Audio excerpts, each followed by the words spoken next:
ನಮಸ್ಕಾರ ವೀಕ್ಷಕರೇ, prime time ಡಿಬೇಟ್ಗೆ ಸ್ವಾಗತ. ನಾನು ಶ್ರೀನಾಥ್. ಇಡೀ ಕರ್ನಾಟಕ ಕಳೆದ ಒಂದು ತಿಂಗಳಿನಿಂದ ಸಮಸ್ಯೆಯಲ್ಲಿದೆ. ನೆರೆ ಸಂತ್ರಸ್ತರು ಒಂದು ಪರಿಹಾರಕ್ಕೋಸ್ಕರ ಕಾಯ್ತಾ ಇದ್ದಾರೆ, ಆಶಯ ಭಾವನೆಯಿಂದ ಕಾಯ್ತಾ ಇದ್ದಾರೆ.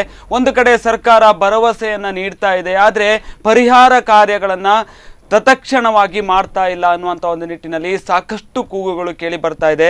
ಎಷ್ಟೋ ಕುಟುಂಬಗಳು, ಕರ್ನಾಟಕದ 17 ಜಿಲ್ಲೆಗಳಲ್ಲಿ ಎಷ್ಟೋ ಕುಟುಂಬಗಳು ನೋವಿನಿಂದ ಕಣ್ಣೀರಿನಿಂದ ಜೀವನವನ್ನು ನಡೆಸ್ತಾ ಇದ್ದಾರೆ. ಒಂದು ಹೊತ್ತಿನ ಊಟಕ್ಕೂ ಕೂಡ ಕಷ್ಟಪಡುವಂಥ ಒಂದು ಪರಿಸ್ಥಿತಿ ನಿರ್ಮಾಣವಾಗಿದೆ. ಇನ್ನು ಬಟ್ಟೆ ಬರೆ ವಿಚಾರವಂತೂ ನೋಡ್ತಾ ಹೋದರೆ, ಮೂಲಭೂತ ಸೌಕರ್ಯಗಳ ಬಗ್ಗೆ ಅಂತೂ ಮಾತಾಡ್ತಾ ಹೋದರೆ ಏನೂ ಕೂಡ ಇಲ್ಲದೆ ಇರತಕ್ಕಂಥ ಒಂದು ಪರಿಸ್ಥಿತಿ ನಿರ್ಮಾಣ ಆಗಿದೆ. ಒಂದು ಹಂತದಲ್ಲಿ ನೋಡ್ತಾ ಹೋದರೆ ಸಾಕಷ್ಟು ಸಂಘ ಸಂಸ್ಥೆಗಳು, ಜನತೆ ಎಲ್ಲರೂ ಸೇರಿ ತಮ್ಮ ಕೈಲಾದಂಥ ರೀತಿಯಲ್ಲಿ ಸಹಾಯವನ್ನು ಮಾಡಿದರೂ ಕೂಡ ಇನ್ನೂ ಕೂಡ ಸಹಾಯದ ಒಂದು ಅವಶ್ಯಕತೆ ಇದೆ. ಒಟ್ಟಿನಲ್ಲಿ ಇಡೀ ಕರ್ನಾಟಕದಲ್ಲಿ ಈಗ ಕಣ್ಣೀರಿನಲ್ಲಿ ಕೈ ತೊಳೆಯುವಂಥ ಒಂದು ಪರಿಸ್ಥಿತಿ ಇದೆ. ಆದರೆ ಇನ್ನೊಂದು ಕಡೆಗಳಲ್ಲಿ ಆಡಳಿತ ವರ್ಗದ ನಿರ್ಲಕ್ಷ್ಯತನ ಏನಾದರೂ ಕಾಣ್ತಾ ಇದೆಯಾ?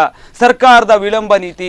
ಒಂದು ಕಡೆ ಕೇಂದ್ರ ಸರ್ಕಾರಕ್ಕೆ ಸಾಕಷ್ಟು ಮನವಿಯನ್ನು ಸಲ್ಲಿಸಿದ್ರು ಕೂಡ ಈ ಒಂದು ಪರಿಹಾರದ ಒಂದು ಅನುದಾನವನ್ನು ಬಿಡುಗಡೆ ಮಾಡಬೇಕು ಅನ್ನುವಂಥ ಒಂದು ನಿಟ್ಟಿನಲ್ಲಿ ಮನವಿಯನ್ನು ಸಲ್ಲಿಸಿದ್ರು ಕೂಡ ಯಾಕೆ ಇನ್ನೂ ಪರಿಹಾರವನ್ನು ಕೊಡ್ತಾ ಇಲ್ಲ? ಪಕ್ಕದ ಮುಂಬೈನಲ್ಲಿ ಸಮಸ್ಯೆ ಆದರೆ ಅಲ್ಲಿ ಪರಿಹಾರವನ್ನು ಕೊಡ್ತಾರೆ, ಆದರೆ ಕರ್ನಾಟಕದಲ್ಲಿ ಯಾಕೆ ಕೊಡೋದಕ್ಕೆ ಇಷ್ಟೊಂದು ವಿಳಂಬ ನೀತಿಯನ್ನು ಅನುಸರಿಸ್ತಾ ಇರೋದು ಏಕೆ? ಹೈಕಮಾಂಡ್ನಲ್ಲಿ ಮತ್ತು ಅದೇ ರೀತಿಯಲ್ಲಿ ರಾಜ್ಯ ಸರ್ಕಾರದ ನಡುವೆ ಏನಾದರೂ ಗೊಂದಲಗಳಿದೆಯಾ? ಆ ಒಂದು ಗೊಂದಲಕ್ಕೆ ಕರ್ನಾಟಕದ ಜನತೆ ಏನಾದರೂ ಬಲಿಯಾಗ್ತಾ ಇದ್ದಾರಾ ಅನ್ನುವಂಥ ಒಂದು ಸಾಕಷ್ಟು ಪ್ರಶ್ನೆಗಳು ಈಗ ಕರ್ನಾಟಕದಲ್ಲಿ ಕೇಳಿ ಬರ್ತಾ ಇರ್ತಕ್ಕಂಥದ್ದು. ಇದೇ ಪ್ರಸ್ತುತ ವಿಷಯ ಆಗಿರೋದ್ರಿಂದ, ಮಾತಾಡಬೇಕಾದಂಥ ಒಂದು ಅವಶ್ಯಕತೆ ಇರೋದ್ರಿಂದ, ಕರ್ನಾಟಕದ ಜನತೆಗೆ ಸಿಗಬೇಕಾದಂಥ ಒಂದು ಪರಿಹಾರ ಸಿಗಬೇಕಾದಂಥ ಒಂದು ಸಂದರ್ಭದಲ್ಲಿ ಈ ಕುರಿತಾಗಿ ಚರ್ಚೆಯನ್ನು ಮಾಡ್ತಾ ಹೋಗ್ತೇನೆ. ನನ್ನ ಜೊತೆ ಅತಿಥಿ ಗಣ್ಯರಿದ್ದಾರೆ. ಇನ್ನು ನಿಮ್ಮ ಒಂದು ಕರೆಗಳನ್ನು ಕೂಡ ನಾನು ಸ್ವೀಕರಿಸ್ತೇನೆ. ನೀವು ಕೂಡ ಅಭಿಪ್ರಾಯಗಳನ್ನು ತಿಳಿಸ್ಬೋದು ಎಲ್ಲ ಒಂದು ವಿಚಾರವಾಗಿ. ನನ್ನ ಜೊತೆ ಮಾಧ್ಯಮ ಪ್ರಶಸ್ತಿ ವಿಜೇತರು, ಅದೇ ರೀತಿಯಲ್ಲಿ ಪತ್ರಕರ್ತರು, ವರದಿಗಾರರು, ಖ್ಯಾತ ಅಂಕಣಗಾರರು, ಅದೇ ರೀತಿಯಲ್ಲಿ ಹರ್ಷವಾಣಿಯ ಸಹಾಯಕ ಸಂಪಾದಕರಾಗಿರ್ತಕ್ಕಂಥ ಕೆ ಸಂತೋಷ್ ಶೆಟ್ಟಿ ಮಳವಳ್ಳಿ ಅವರಿದ್ದಾರೆ. ಸರ್, ಕಾರ್ಯಕ್ರಮಕ್ಕೆ ಸ್ವಾಗತ. ನಮಸ್ತೆ ಸರ್. ಎಸ್, ಈಗಾಗಲೇ ಬಹುಶಃ ಫಸ್ಟ್ ರಿಯಾಕ್ಷನನ್ನು ನಿಮ್ಮ ಹತ್ರ ಕೇಳಬೇಕು. ಇಡೀ ಕರ್ನಾಟಕದಲ್ಲಿ ಹಿಂದೆಂದೂ ಕಾಣದೇ ಇರತಕ್ಕಂಥ ಒಂದು ಮಳೆ, ಸುಮಾರು ಒಂದು 50, 60, 80 ವರ್ಷಗಳಲ್ಲಿ ಬೀಳದೇ ಇರತಕ್ಕಂಥ ಒಂದು ಮಳೆ ಈಗ ಬಿದ್ದಿದೆ, ಈ ವರ್ಷ ಬಿದ್ದಿದೆ. ಆ ನಿಟ್ಟಿನಲ್ಲಿ ನೋಡ್ತಾ ಹೋದರೆ ಇಡೀ ಕರ್ನಾಟಕದ 17 ಜಿಲ್ಲೆಗಳು ಮುಳುಗಿ ಹೋಗಿದೆ, ನೆರೆ ಸಂತ್ರಸ್ತರಾಗಿದ್ದಾರೆ ಅನ್ನುವಂಥ ಒಂದು ವಿಚಾರ. ಅದಕ್ಕೆ ಎಲ್ಲಕ್ಕಿಂತ ಇದಕ್ಕೆ ಉತ್ತರವನ್ನು ಕೊಡಬೇಕು. ಅದಕ್ಕಿಂತ ಮುಂಚೆ ಒಂದು ಕರೆ ಇದೆ ಸರ್. ಹಲೋ ಸರ್, ನಮಸ್ತೆ ಸರ್. ಎಲ್ಲಿಂದ ಕರೆ ಮಾಡ್ತಾ ಇದ್ದೀರಿ? ನಿಮ್ಮ ಹೆಸರು? ಎಸ್, ಹೇಳಿ ಸರ್. ನೆರೆ ಪರಿಹಾರದ ವಿಚಾರವಾಗಿ ಮಾತಾಡ್ತಾ ಇದ್ವಿ, ಜೊತೆಗೆ ಆಡಳಿತ ವರ್ಗ, ಸರ್ಕಾರ, ಇದೆಲ್ಲದರ ಬಗ್ಗೆ ಕೂಡ ಚರ್ಚೆಯನ್ನು ಮಾಡ್ತಾ ಇದ್ವಿ. ನಿಮ್ಮ ಒಂದು ಅಭಿಪ್ರಾಯ? ಅದು ಕೇಂದ್ರದ ಬಗ್ಗೆ ಅಥವಾ ರಾಜ್ಯದ ಬಗ್ಗೆ ದೂರ್ಲಿಕ್ಕೆ ಸ್ವಲ್ಪ ಕಷ್ಟ. ಅಂದ್ರೆ ಅಧಿಕಾರಿಗಳು ಬಂದು ನೋಡಿ ಹೋಗಿದ್ದಾರೆ, ಅದು ಪರಿಹಾರ ಬರುವಾಗ ಸ್ವಲ್ಪ ವಿಳಂಬ ಆಗ್ಬಹುದು, ಆದ್ರೆ ಪರಿಹಾರ ಬಂದೇ ಬರ್ತದೆ ಅಂತ ವಿಶ್ವಾಸ ಇದೆ. ಆದ್ರೆ ಏನಂದ್ರೆ ಕೇಂದ್ರದವರು ಯಾರಾದ್ರೂ ಮಂತ್ರಿಗಳು ಬರ್ಬೇಕಿತ್ತು ಅನ್ನೋದು ನಮ್ಮ ಆಸೆ. ಈ ಗೃಹ ಮಂತ್ರಿ ಬಂದೋಗಿದ್ದಾರೆ ಅಂತ ಸುದ್ದಿ, ಆದ್ರೆ ದಕ್ಷಿಣ ಕನ್ನಡಕ್ಕೆ ಯಾರು ಬಂದಿಲ್ಲ. ಬರ್ಬೇಕಿತ್ತು ಈ ಕಡೆ ಎಲ್ಲ, ಉಡುಪಿ ಸುಳ್ಯ ಆ ಕಡೆಗೆ ಸ್ವಲ್ಪ ಬರ್ಬೇಕಿತ್ತು. ಯಾಕಂದ್ರೆ ಇಲ್ಲಿ ತುಂಬಾ ಜನ ಇಲ್ಲಿ ವಿದ್ಯಾವಂತರು, ಸಾಕ್ಷರತೆಲ್ಲ ಇದೆ ಈ ಊರಲ್ಲಿ.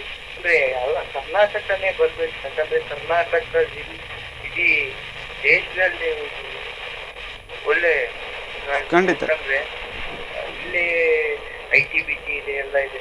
ಆದ್ರೆ ಯಾಕೆ ಆಶ್ಚರ್ಯ ಕೊಡ್ತಾ ಇದ್ದಾರೆ ಅಂತ ಗೊತ್ತಿಲ್ಲ. ಖಂಡಿತ ಸರ್, ಖಂಡಿತ. ಧನ್ಯವಾದಗಳು ನಿಮ್ಮದು ಅಭಿಪ್ರಾಯ. ನಾನು ಈಗಾಗಲೇ ಕೇಳಿದ್ದೆ, ಸುಮಾರು ಒಂದು 60-80 ವರ್ಷಗಳ ಹಿಂದೆ ಬಂದಿರತಕ್ಕಂಥ ಒಂದು ಮಳೆ ಈ ಬಾರಿ ಬಂದಿದೆ ಅನ್ನುವಂಥ ಒಂದು ನಿಟ್ಟಿನಲ್ಲಿ ಬಣ್ಣನೆಗಳು ವ್ಯಕ್ತ ಆಗ್ತಾ ಇದ್ವು. ಆದರೆ ಆ ಪರಿಸ್ಥಿತಿಗೂ ಈ ಒಂದು ವಸ್ತುಸ್ಥಿತಿಗೂ ಏನಾದರೂ ಯಾವ ರೀತಿ ಸಮರ್ಥನೆಯನ್ನು ಮಾಡ್ಬೋದು ಅಂತ? ಖಂಡಿತ. ಬಟ್ ಈ ಮಹಾಮಳೆಗೆ ನಾವು ಈ ಒಂದು ಜನಸೋಮ ಏನೊಂದು ಕಂಟಕದಲ್ಲಿದೆ, ಮತ್ತು ಮಹಾಮಳೆಗೆ ನಮ್ಮ ಪೂರ್ತಿ ಕರ್ನಾಟಕ ಏನು ತತ್ತರವಾಗಿದೆ. ಉದಾಹರಣೆಗೆ ದಕ್ಷಿಣ ಕನ್ನಡ ಇರ್ಬೋದು, ಉತ್ತರ ಕನ್ನಡ ಇರ್ಬೋದು, ಉತ್ತರ ಕರ್ನಾಟಕವಿರ್ಬೋದು, ಇವೆಲ್ಲ ವಿಷಯಕ್ಕೆ ಸಂಬಂಧಪಟ್ಟಂತೆ ಈ ಮಳೆ ವಿಚಾರ ಬಂದಾಗ ನಾವೇ ನಮ್ಮ ಪರಿಸರಕ್ಕೆ ನಾವೇ ಎಲ್ಲೋ ಒಂದು ರೀತಿಯಲ್ಲಿ ಕೊಡಲಿ ಏಟು ಮಾಡ್ತಾ ಇದ್ದೀವಿ. ಯಾಕೆಂತ ಹೇಳಿದರೆ, ಯಾವುದೇ ಒಂದು ಪರಿಸರದ ಮೇಲೆ ಪರಿಣಾಮಗಳು ಯಾಕಾಗ್ತದೆ ಅಂತ ಹೇಳಿದರೆ, ಸುಭದ್ರವಾದ ಕಾಡನ್ನು ಕಡಿದು ಯೋಜನೆಗಳನ್ನು ಗೌರ್ಮೆಂಟ್ ಮಾಡ್ತಾ ಇದೆ. ಉದಾಹರಣೆಗೆ ಎತ್ತಿನೊಳೆ ಇರ್ಬೋದು, ಅಥವಾ ಮಲೆನಾಡಿಂದ ನೀರನ್ನು ಶರಾವತಿ ನೀರನ್ನು ತೆಗೆದುಕೊಂಡು ತಗೊಳ್ಳುವಂಥದ್ದು. ಇವೆಲ್ಲವೇನಾಗ್ತದೆ ಅಂತ ಹೇಳಿದ್ರೆ, ಯಾವುದೇ ಒಂದು ಪರಿಸರಕ್ಕೆ, ಯಾವುದೇ ಒಂದು ಭೂಮಿಗೆ ನೀರನ್ನು ಹಿಡಿದಿಟ್ಟುಕೊಳ್ಳುವಂತಹ ಪ್ರಯತ್ನದಲ್ಲಿ ಮರದ ಬೇರುಗಳು ಸಹಕಾರಿಯಾಗ್ತವೆ. ಆ ಕಾರಣಕ್ಕಾಗಿ ಆ ಮರದ ಬೇರುಗಳು ಕೂಡ ತನ್ನ ಮಣ್ಣನ್ನು ಹೆಚ್ಚಿನ ಪ್ರಮಾಣದಲ್ಲಿ ಸಫಲತೆಯನ್ನು ಕಾಣಲಿಕ್ಕೆ ಏನು ಮಾಡುತ್ತೆ ಅಂತ ಹೇಳಿದರೆ ತಡೆದಿಡುವಂಥ ಪ್ರಯತ್ನ ಮಾಡ್ತದೆ. ಆದರೆ ಈ ಕಳೆದ ಬಾರಿ ಸುಮಾರು ಇತಿಹಾಸವಾದಂತಹ ಮಳೆಗಳು ಬಂದಿಲ್ಲ ಅಂತ ಹೇಳಲಿಕ್ಕಾಗಲ್ಲ, ಬಂದಿದೆ. ಆದರೆ ಏನಾಗ್ತಿದೆ ಅಂತ ಹೇಳಿದರೆ, ಈ ಮಳೆಯಿಂದ ಈಗ ಪ್ರಸ್ತುತ ಪರಿಸರದಲ್ಲಿ ಪ್ರವಾಹಗಳು ಯಾಕೆ ಬರ್ತಿದೆ ಅಂತ ಹೇಳಿದರೆ, ನಮ್ಮ ಮನುಷ್ಯರೇ ನಮ್ಮ ಪ್ರಕೃತಿಯನ್ನು ಹಾಳು ಮಾಡಿದ್ದಾರೆ. ಅದನ್ನು ನಾವು ಸರಿದೂಗಿಸುವಂಥ ಪ್ರಯತ್ನ ಇನ್ನೂ ಕೂಡ ನಾವು ಕಂಡುಕೊಂಡಿಲ್ಲ. ಸರ್ಕಾರಗಳಿಂದ ಅಥವಾ ಯೋಜನೆಗಳಿಂದ ಈ ಎಲ್ಲ ವಿಷಯಕ್ಕೆ ಸಂಬಂಧಪಟ್ಟಂತೆ ಈ ಪರಿಸರ ಹಾಳು ಮಾಡೋದ್ರಿಂದನೇ ಪ್ರಕೃತಿ ನಮ್ಮ ಮೇಲೆ ವಿಕೋಪ ತಾಳಿದೆ. ಇನ್ನೊಂದು ಮಹಾಮಳೆಗೆ ಯಾಕೆ ತತ್ತರ ಆಗ್ತದೆ ಅಂತ ಹೇಳಿದರೆ, ಮೊದಲನೇದಾಗಿ ಮಳೆ ಬರುವಂತಹ ಮುನ್ಸೂಚನೆ ಈ ಬಾರಿ ತುಂಬ 2 ತಿಂಗಳ ಲೇಟಾಗಿ ಬಂತು. ಮಳೆ ಬರಲ್ಲ ಅಂತ ಅಂದ್ಕೊಂಡಿದ್ದಾರೆ ಉತ್ತರ ಕರ್ನಾಟಕ, ಉತ್ತರ ಕನ್ನಡ, ಉದಾಹರಣೆಗೆ ದಕ್ಷಿಣ ಕನ್ನಡ ಕೂಡ ಮಳೆ ಇದುವರೆಗೆ ಕ್ಲೋಸ್ ಆಗ್ತದೆ ಅಂತಕ್ಕಂಥದ್ದು. ಆದರೆ ಮಳೆಯ ಪ್ರಮಾಣ ಕೂಡ ಈ ಬಾರಿ ವಿಪರೀತರಿಂದ, ಮತ್ತು ಬೆಳಗಾಂ ಭಾಗದಲ್ಲಿ ಎಷ್ಟರ ಮಟ್ಟಿಗೆ ಜಲಪ್ರಳಯ ಆಗಿದೆ ಅಂತ ಹೇಳಿದರೆ, ಅಲ್ಲಿ ಮಹಾರಾಷ್ಟ್ರದಿಂದ ಬರುವಂಥ ನೀರುಗಳು ಪೂರ್ತಿ ಬೆಳಗಾಂ ಡಿಸ್ಟಿಕ್ಕನ್ನು ಮುಳುಗಡೆ ಮಾಡಿದೆ. ಒಂದು ತುತ್ತು ಅನ್ನಕ್ಕಾಗಿ ಕೂಡ ಪರದಾಟ ಮಾಡುವಂತಹ ಒಂದು ಫ್ಯಾಮಿಲಿಗಳು ಇವತ್ತು ನೀವು ಕಾಣಬಹುದು. ನಿರಂತರವಾಗಿ 3 ತಿಂಗಳಿಂದ ಕೂಡ ಗಂಜಿ ಕೇಂದ್ರದಲ್ಲಿ ತಮ್ಮ ಕುಟುಂಬ ಸಮೇತರಾಗಿ ವಾಸ್ತವವನ್ನು ಯಾವುದೇ ಒಂದು ಧರಿಸುವಂತಹ ಬಟ್ಟೆಯಲ್ಲಾಗಲಿ ಅಥವಾ ತಿನ್ನುವಂಥ ಆಹಾರದಲ್ಲಾಗಲಿ ಅವರಿಗೆ ಇದುವರೆಗೂ ಕೂಡ ಸಮಾಧಾನ ಇಲ್ಲ. ಆದರೆ ಯಾಕೆ ಜನರು ಅದನ್ನೆಲ್ಲ ಕಂಟ್ರೋಲ್ ಮಾಡ್ಕೊಂಡಿದೆ ಅಂತ ಹೇಳಿದ್ರೆ, ನಮ್ಮ ಸರ್ಕಾರ ಬರುತ್ತೆ ನಮ್ಮ ಜೊತೆಗೆ ಜಿಲ್ಲಾಡಳಿತ ಬರುತ್ತೆ, ನಮ್ಮ ಜೊತೆಗೆ ಕೇಂದ್ರಾಡಳಿತ ಅಂತ ಪ್ರದೇಶದಲ್ಲಿರುವಂತಹ ಜನಪ್ರತಿನಿಧಿಗಳು ಬರ್ತಾರೆ, ಕೇಂದ್ರದಿಂದ ನಮಗೆ ಸೌಲಭ್ಯಗಳು ಸಿಗ್ತದೆ. ಇವೆಲ್ಲ ನಿಟ್ಟಿನ ಅಂತ ಹೇಳಿದ್ರೆ ಜನರು ಯಾವತ್ತಾರೋ ಒಂದಿನ ನಮಗೆ ಸಹಾಯ ಮಾಡ್ತಾರೆ, ಅಥವಾ ಅಧಿಕಾರಿಗಳು ಬಂದು ಸಹಾಯ ಮಾಡ್ತಾರೆ. ಈ ಎಲ್ಲ ಕಾರಣಕ್ಕಾಗಿ ಜನರು ಎಲ್ಲ ಕಷ್ಟ ನೋವನ್ನು ನುಂಗ್ಕೊಳ್ತಾ ಇದ್ದಾರೆ. ಆ ಕಾರಣಕ್ಕಾಗಿ ಈ ಮಳೆಯ ಪ್ರಮಾಣ ಎಷ್ಟು ಬಂದರೂ ಕೂಡ ನಮ್ಮನ್ನು ಸೇಫ್ ಮಾಡುವಂತಹ, ಉದಾಹರಣೆಗೆ ನಮ್ಮ ಯೋಧರೆಲ್ಲ ಬಂದು ಕೂಡ ಉತ್ತರ ಕನ್ನಡಗಳು ಕೂಡ ತುಂಬ ಹೆಲಿಕಾಪ್ಟರ್ ಮೂಲಕ ಎಲ್ಲ ರಕ್ಷಣೆಯನ್ನು ಮಾಡಿದ್ದಾರೆ. ಆದರೆ ಇತ್ತೀಚಿನ ದಿನಗಳಲ್ಲಿ ಏನಾಗ್ತಿದೆ ಅಂತ ಹೇಳಿದ್ರೆ, ನಮಗೆ ವಾಸ್ತವ ಪರಿಸ್ಥಿತಿಯಲ್ಲಿ ಮಳೆಯನ್ನು ನಾವು ಈಗ ಹೊಸ ಮನೆಗಳನ್ನು, ಬಿಲ್ಡಿಂಗ್ಗಳನ್ನು ಕಟ್ಟುವಾಗ ಮಳೆ ನೀರು ಕೊಯ್ಲು ಅಂತ ನಾವು ಮಾಡ್ತೀವಿ, ಇಂಗು ಗುಂಡಿಯನ್ನು ಮಾಡ್ತೀವಿ. ಈ ಎಲ್ಲ ಪ್ರದೇಶಗಳು ಮಳೆಯನ್ನು, ನೀರನ್ನು ಹಿಡಿದಿಟ್ಟುಕೊಳ್ಳುವಂಥ ಪ್ರಯತ್ನಕ್ಕೆ ಮಾಡುವಂಥ ಯೋಜನೆಗಳು. ಆದರೆ ಎಲ್ಲೋ ಒಂದು ಕಡೆ ಏನಾಗ್ತಿದೆ ಅಂತ ಹೇಳಿದರೆ, ಸರ್ಕಾರದ ದೊಡ್ಡ ಮಟ್ಟದ ಯೋಜನೆಗಳು ಇವತ್ತು ಕಾಡು ನಾಶ ಆಗಿರುವಂಥದ್ದು, ಅಥವಾ ತುಂಬ ಆಳದಲ್ಲಿ ತಮ್ಮ ಭೂಮಿಯನ್ನು ಕೊರೆದು ದೊಡ್ಡ ದೊಡ್ಡ ಪೈಪ್ಗಳನ್ನು ಹಾಕುವುದರಿಂದ ಅಲ್ಲಿನ ಏನಾಗುತ್ತೆ ಅಂತ ಹೇಳಿದ್ರೆ ಭೂಮಿ ಸಡಿಲಕ್ಕೆ ಕಾರಣವಾಗಿದೆ.